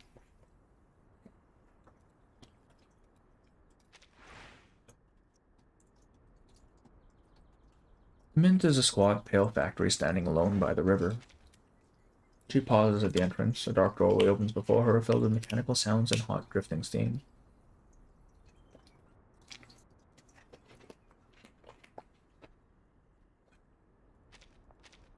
Then, casting aside all concern, she steps inside.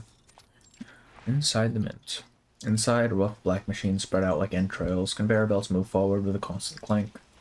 Workers hammer, cast, and cool metal. One man lifts a glowing mold with tongs and plunges it into a water tank. It hisses as it sends up a cloud of vapor. Thick white steam fills the air, making faces hard to see. Only hands move, hammering the coins as they flow down the line. No one speaks. The only sounds are metal striking metal and her footsteps as she walks past the rows. How can I find him in all this steam? Improvisation. Centurion stops and clears her throat, then continues through the hot, narrow space. This is a real mint as far as I can tell. Someone here has been making a special kind of counterfeit. Her voice carries over the whirring and clanking of the conveyor belts. With every step she speaks another sentence. And as she does, an intangible force, like flowing water, wells up and spills out from within her. Take the place of a lucky coin that belonged to the unluckiest person.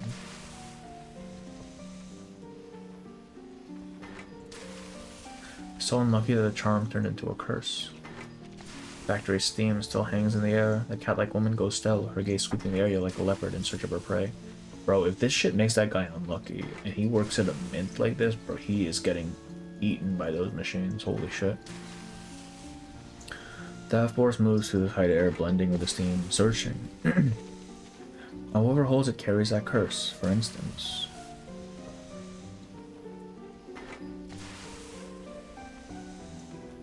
Lucky coin that become the luckiest person. What does that mean, bro? Right now, the unlucky person who still managed to survive has to come back to haunt him. So is she inherently unlucky and the coin reverses that? Is that what it's saying? She finds something, or rather she senses it. Suddenly shouts and curses come from one corner of the mint. Centurion looks over. A man's strap is caught on it. There we go, pulling him into the air. Someone's caught on the fucking hook. Someone turned that thing off. But damn it. Chaos breaks out in the mint. Centurion leaves forward, running towards commotion. Tap, tap, tap. Her heels click as she weaves around startled workers. The man sees her coming and struggles wildly to break free. There's a snap as he frees himself and falls to the floor. Are you crazy? Do you want to get yourself killed? Ignoring the shouts around him, he shouts around him. He gets up and runs for the door. Wow, nice. Centurion is on the chase immediately. She squeezes between tight conveyor belts and vaults over the cluttered floor. After a few running steps, she is almost close enough to touch his back, only for him to spin around as if he expected her. A loud bang. A bullet hits a metal barrel beside her. Silver blanks spill out like a waterfall clattering over the ground in a cascade of noise. Centurion steps on one of the blanks in the noisy metal shower and nearly loses her balance. That was too close, but there's no cheating in this game. When she looks up, the man is already out the door, sprinting towards the city.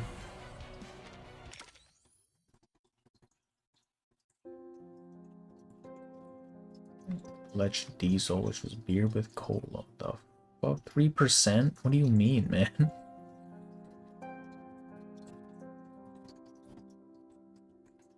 Do better. Look at this guy adding milk and sugar to coffee. God damn. That's crazy. Brother, why do we keep hitting tails?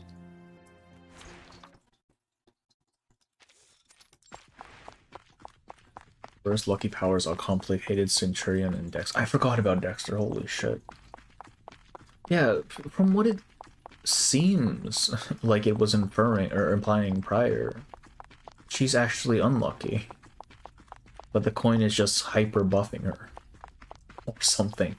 And when someone steals it off of her, they just get all that bad luck. She takes off after him, running through the dusty outskirts of town.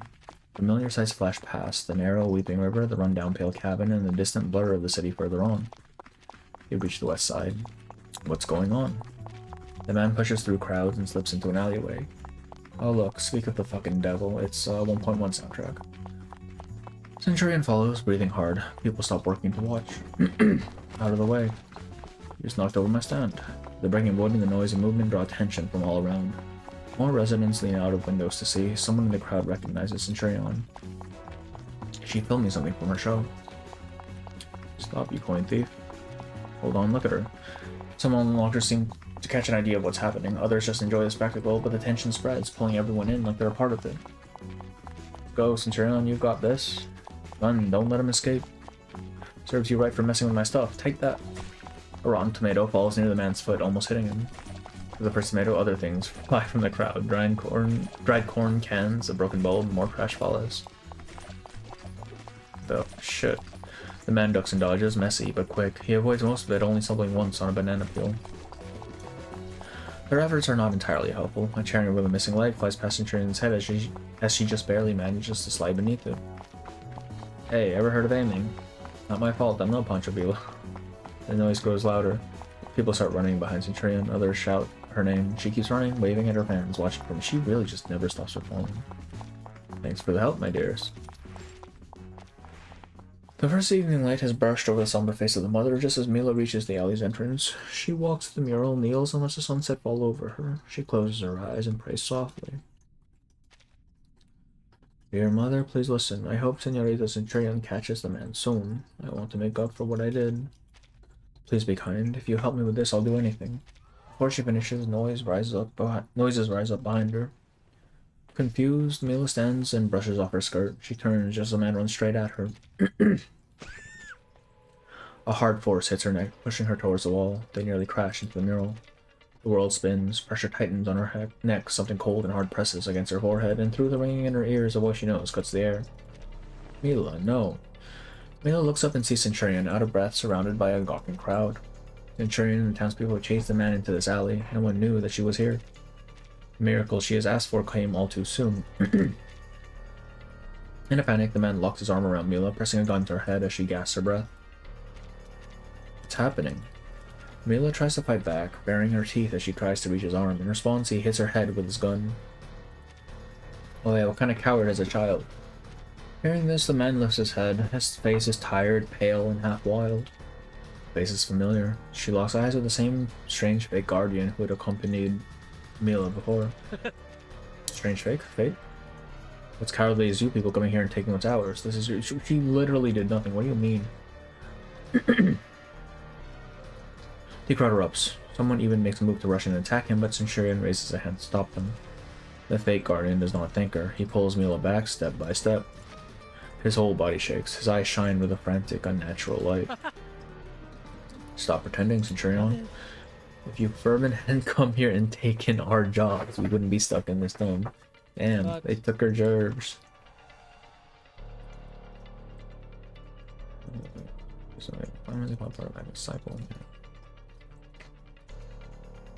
Hey, strange fate, yeah. Well, that stupid show still puts people like you on a pedestal. Everyone acts like you're some kind of lucky charm, a light in their sad, pathetic lives. But it was your fault we were miserable in the first place. You took everything from us, yet you get treated like a hero. No one talks about how many of us lost our livelihoods. No one sees our kids going hungry. Nobody cares. This world is rotten.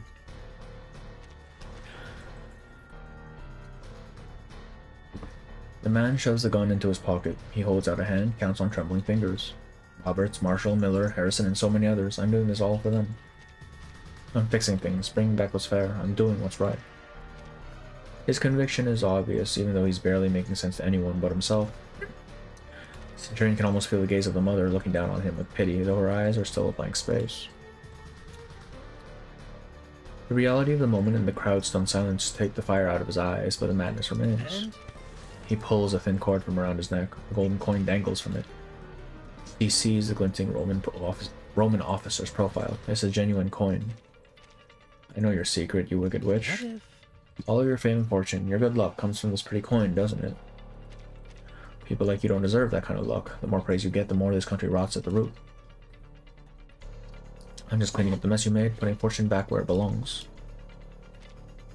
The madman breathes out slowly. A shaky pride lights his eyes. Though he thought you'd be finished without this coin, figured I could sell it. Shame. But it came to me. Luck's still on my side. Even this weird portrait of yours agrees. You're wrong. Centurion stops. Her throat feels tight. The luck was never in the coin. Right. It's like you never even watched her show. Mila shows the answer. The man sneers and smacks her over the head. This time Mila only whimpers and goes quiet. Centurion's hands clench into fists. Oh, really? He tightens his grip on Mila, puts the coin away, and digs into his pocket with his free hand. He pulls out his revolver and points it squarely at Centurion. Oh boy, we're doing it now.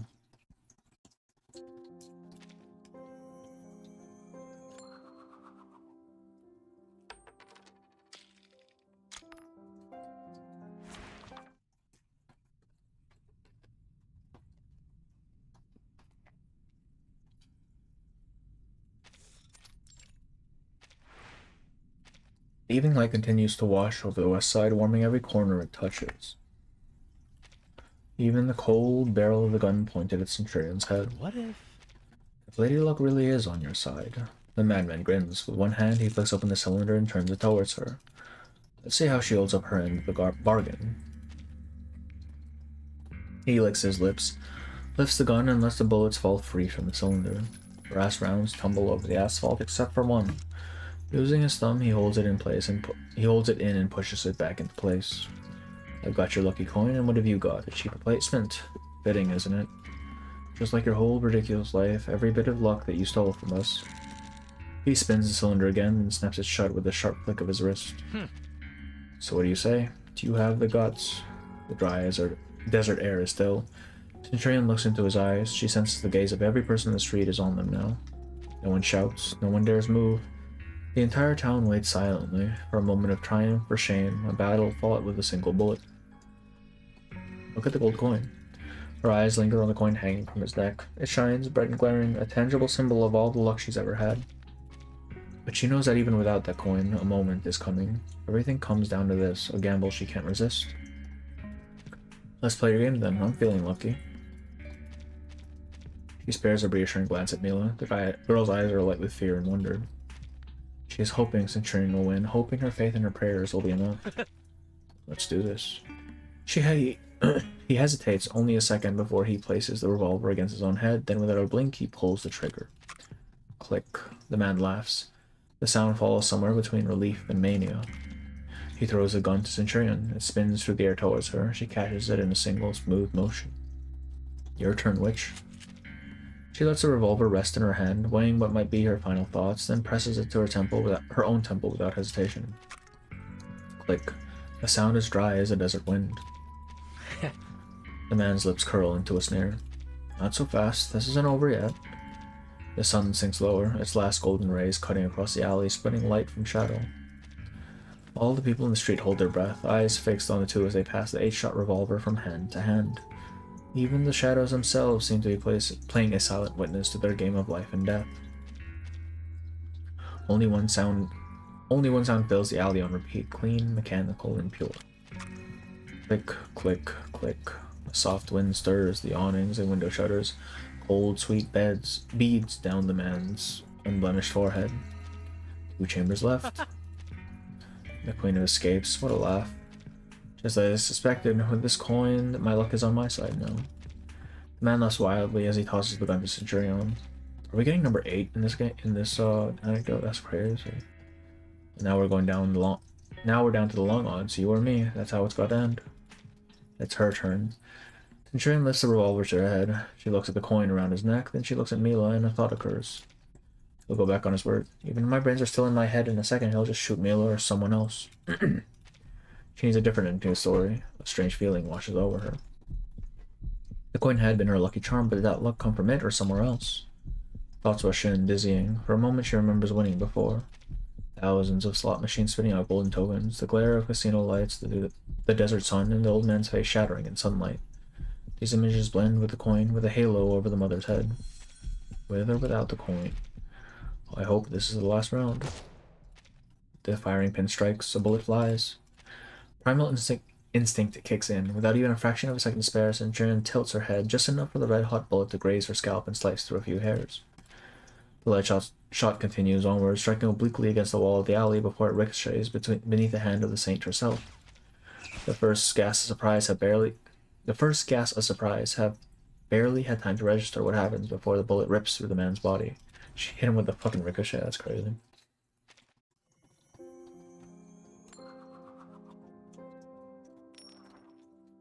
Alright. Fine, man. Lock's on our side again.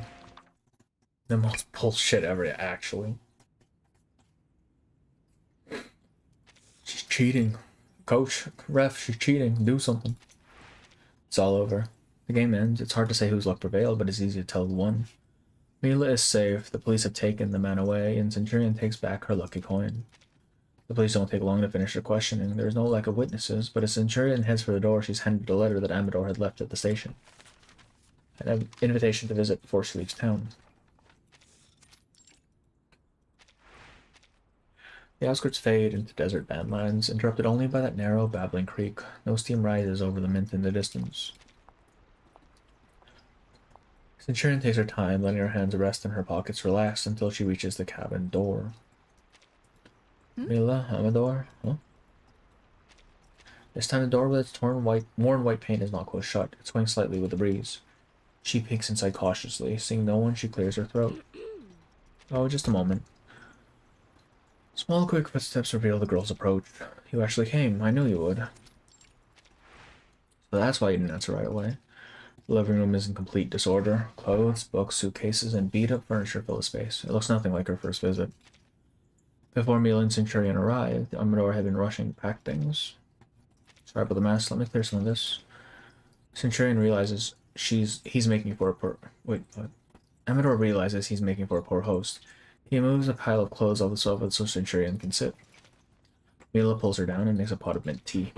It's the same tea with the same sweet flavor, but now the steam doesn't linger in the room. It rises and fades away as if set free into the air. I don't think she planned this, but his bad luck with the coin. Yeah, that's what I'm thinking. Centurion sips her tea, then looks around and asks a question. Are you... That's exactly what it looks like. We're packing. We've decided to move. Mila nods in agreement. After everything, it's probably for the best. Centurion raises an eyebrow. Do you know where you're headed? Not really. We just want to find our own path and see more of the world. We want to live somewhere with less struggle, where people won't look down on us. And where there are more possibilities. A place with more job opportunities and less fear. The boy's face is determined, his gaze steady, but Mila looks down. Still, it's scary. There are good people out there, but also bad ones. What if we're not strong enough? Mila seems to recall something. Her face brightens. We're gonna see Mother one last time before we leave. He's listened before, and it felt like a miracle. Maybe she'll watch over us on this journey, too. I really want her blessing. Centurion listens and gives him a confident, warm smile. Sounds like the start of something new, an adventure. Don't worry too much. You two will be fine. I wouldn't expect anything less of my dearest fans. If you want, you can take some of the luck from this old coin. Want to try? She takes out the familiar gold coin. Mila takes it gingerly and holds the coin to her chest. She closes her eyes, squeezing her palm tight as if to wring some luck from it, then hands it back. I believe its luck will stick with me just like it does with you. Centurion nods and finishes her tea. She opens her arms and hugs Mila, then nods to Amador. I'll let you get back to packing. It's been a while. I hope Jax hasn't forgotten about me. That's right. Everyone thinks she's fucking dead, bro. Senorita Centurion, can I ask you something? Mila looks down, twisting her hand shyly. Then she gathers her courage and asks a question. Why do you never seem to age? Uncle Mario said you looked the same when he was a boy. Now he's grown up, but you're still the same. Is she a fucking vampire too? What is the deal, dog? Centurion crouches and pats Mila's shoulder. I once met an old man. We traded my gold coin for his greatest treasure. The ever-confident star winks. His gift was eternal youth. Forever stuck at 19. Not a bad deal, since the coin only listens to me anyway. She's immortal. We have another one. She's fucking immortal. It's the whole truth, but after hearing it, Mila slumps like a deflated balloon. I'm not a little kid anymore, you can't just make it. Magic exists in this world. What the fuck do you mean it's a story? Brother, please. Centurion laughs and stands up to ruffle Mila's hair before turning to leave. Centurion steps out of their house and walks alone far beyond the city's edge. She passes beyond the west side through the ring of cacti into the Sonoran Desert, just as she did before. What the fuck is that? Yeah, actually, what do you mean she's immortal? The fuck? From day to night, something inside pulls her here.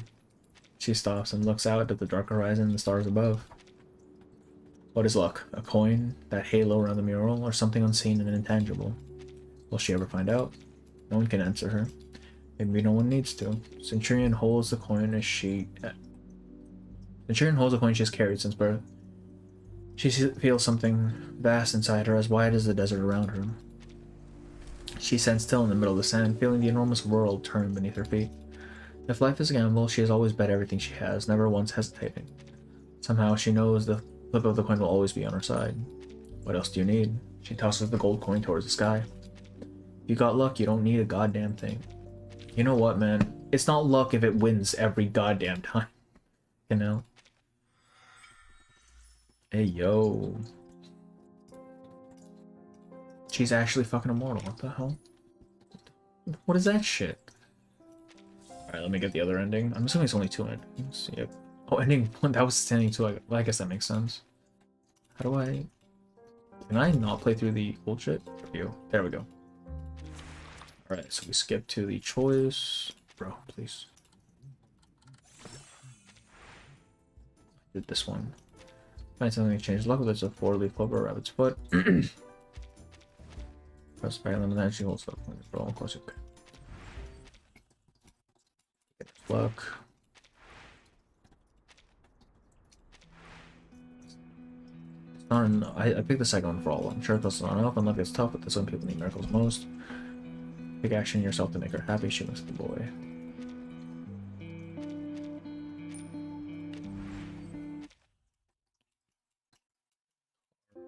16.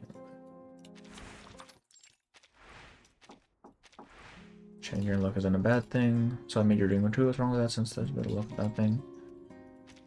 But I worry that sometimes when people see a lucky coin or a lucky girl, their first instinct is to use them for something bad.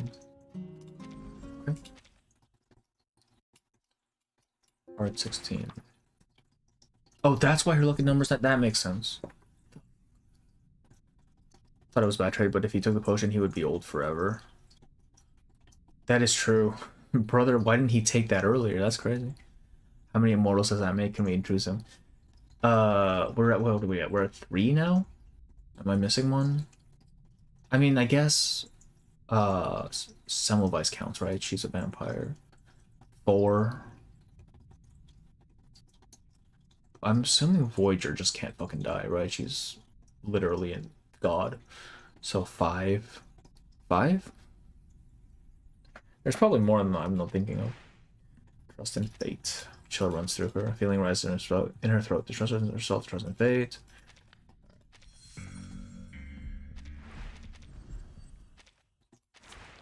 High roller. Does this take me? Nope. All right. And okay. Yep.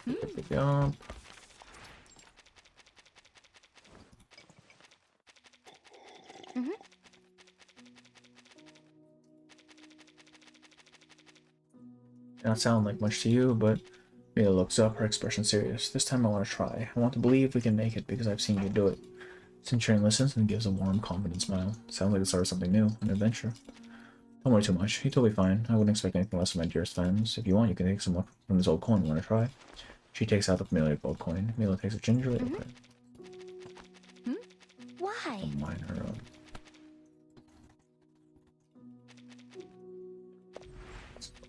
Bro.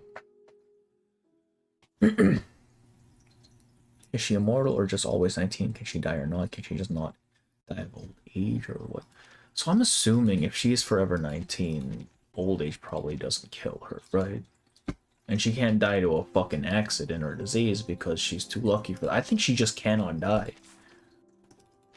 I think she just, like, it's not even that she's immortal, it's just all avenues towards her possibly dying just don't exist anymore because of reasons. Shit, bro. I got all the rewards, right? Yep. Potion of Youth, Fountain of Youth, Alchemy, Cavendish, Forgetful, Dude, Eternity. See, Eternity also had a Fountain of Youth ritual. At least it seems to imply that from her lore, or her story. Right? It kind of implies that she wasn't always immortal and that kind of just came gradually. Or as a result of a ritual. I don't know, man. We got too many immortals in our group. And also too many people dying of completely preventable causes. Back in town, everyone would be busy on a bread. Alright, I need to uncap. Holy shit. Well, I'll do that later. Holy fuck. Okay.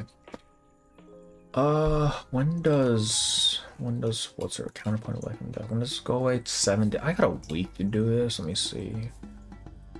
Wednesday, Tuesday. Okay. We're probably gonna do this next week. And we'll probably do oh, actually let's do Limbo right now before I forget. Because I do need to clear this before it resets. I'll just run this on auto, it's fine. We'll probably do Lorentz next week. Because I want to stream Enfield and NTE this week. Probably tomorrow and the day after. Oh, I got it now. Also a lot of long lists, but yeah, that too. It is just enough. I don't think Nautica can die either. Because now she's some fucked up monster thing. Or at least not of old age. Aleph is not immortal, no, I don't believe. He just knows everything. I'm fine. There's strength in restraint. Yeah, no, I'm pretty sure Aleph still should be able to age. What I'm good at. Let me. I can hit. Are we counting Awakens as immortal? Because I mean, like, if they can't die that easily, you know. I'm just curious what you think about NTE 1.1 story. I don't even know what we're going with the story at this point, honestly. Because we only just started, like, the actual antagonist main plot thing in the last, in the bidding story quest, right? So I don't even know what direction they're going to go in. Greetings. I forgot I have to look, but her clothes are made by a goddess, and she had the power to give her powers to someone temporal. Who the fuck are we talking? What? Become clear. Clothes are made by a goddess, and she had the power to give her powers to someone temporarily. Are we talking about Centurion? Is this in her bio? Wait, what? See who saw you too? I hope. Listen, Enter the gate and see the light. Your eyes. It will all be Nope. over soon. Story. Where does it say this? What the heck? Come dance with us. My child, here's something fun for you.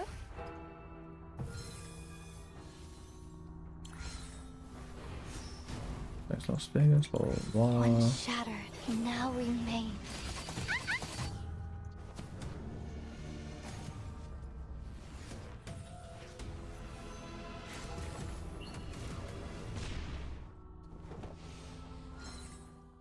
Battles have little meaning, save for the prizes to be Where's won. this from, dude? The hell?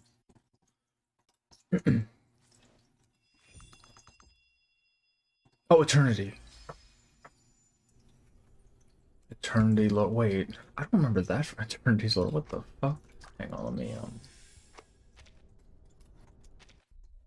I know her clothes are her jewelry is named after the goddess of the sea or some shit like that. It's been a very long time since I looked at her thing. Let me see here. Eternity. Let's agree. Taking a peek inside. How about a game of hide and seek? The path will become clear. Yeah, victory comes in a tide of blood. Truth.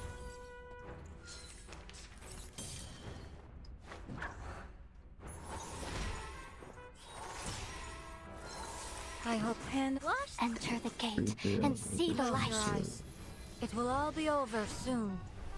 Golden Nurturer. Fuck, bro, I don't remember shit. Oh, yeah. I don't know if that's necessarily made by a goddess in the literal sense. I'm pretty sure that's just a name of her, her clothing line. Once shattered, now remain. Yeah, released in 1893 by Arabia. Like that's like I'm pretty sure it is the name of a jewelry clothing line sort of deal. Yeah! Vampires don't just thirst for blood.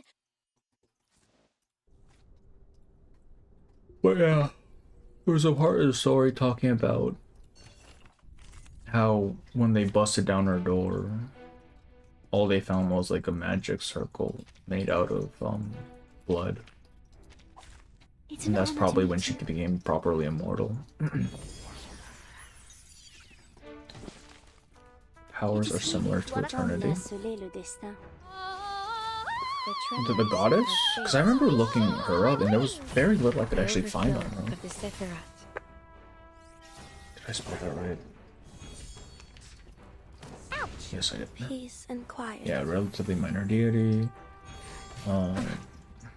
Is she a sea god? I feel like she is.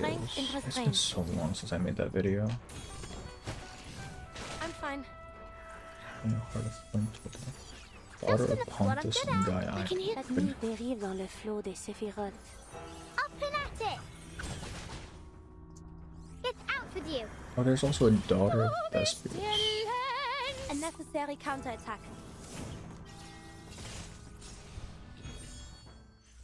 150 days, The 30 curtain days. has fallen.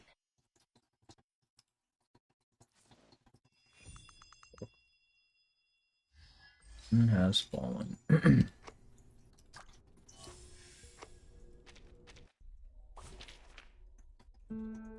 Oh.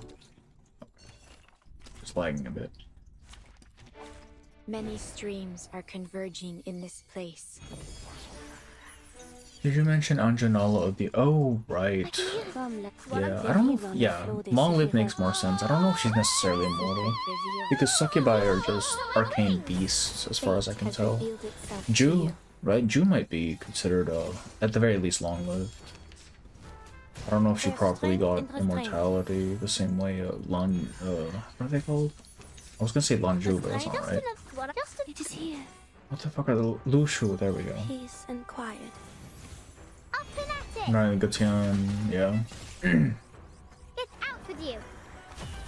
Rise and shine!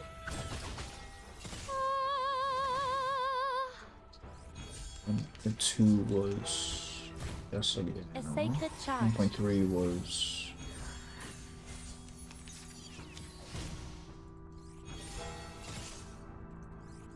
A glimpse theyre. Let me restrain. Yes. Oh, Rosalka, right?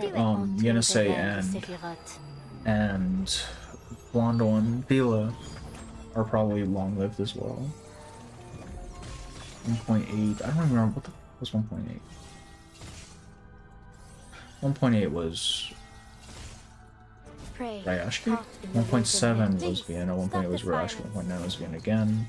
2.0. I'll avoid delivering any lethal injuries. 1.1. Higher than a bell tower, and deep in the clouds. Yeah, I think that's everyone. Oh, Sweetheart as well, yeah. Oh, Sweetheart's parents died and were succubi. That's true, actually. Peace and quiet. Jessica ages like 50% slower. Oh, did we actually get something like that? I don't remember. Shit, I don't know. Ich schwör, restrain. I can hear it is here. Let me handle the pain. I will remember 2.3 is Beryl.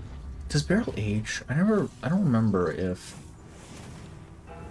they mentioned anything about her being older than she appeared. I feel like they did. That's 3.3, but that's 3.2, not 3.2. But yeah. Recoletta can't fucking die. She's just eternal existence at this point. You're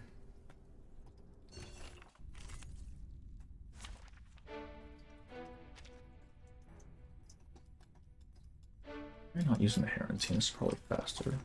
Very well. Let me try my hand. Heron, obviously, yeah. Is Chung actually immortal after all of that? I feel like no. Because it's not like he ever did the whole longevity thing, right? He just kind of got caught up in the seal. And that's that. Right?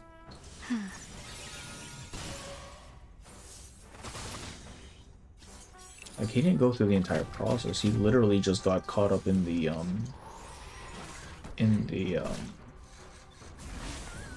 ritual. Second Jessica story in a file?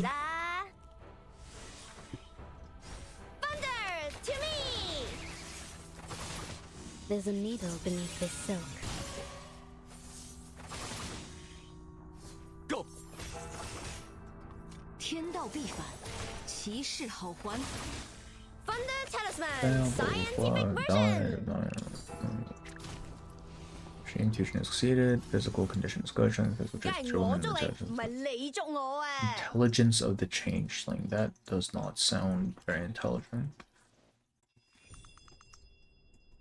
Cultivate and observe.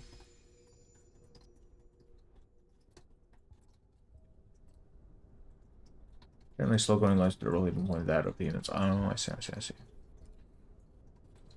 Alright. I think that's everything. It is 7 in the morning. I'm gonna go to bed. When does Bear stream start? I think later in the day. Let me see if anyone's online. Nope. And my stream hours are just fucked.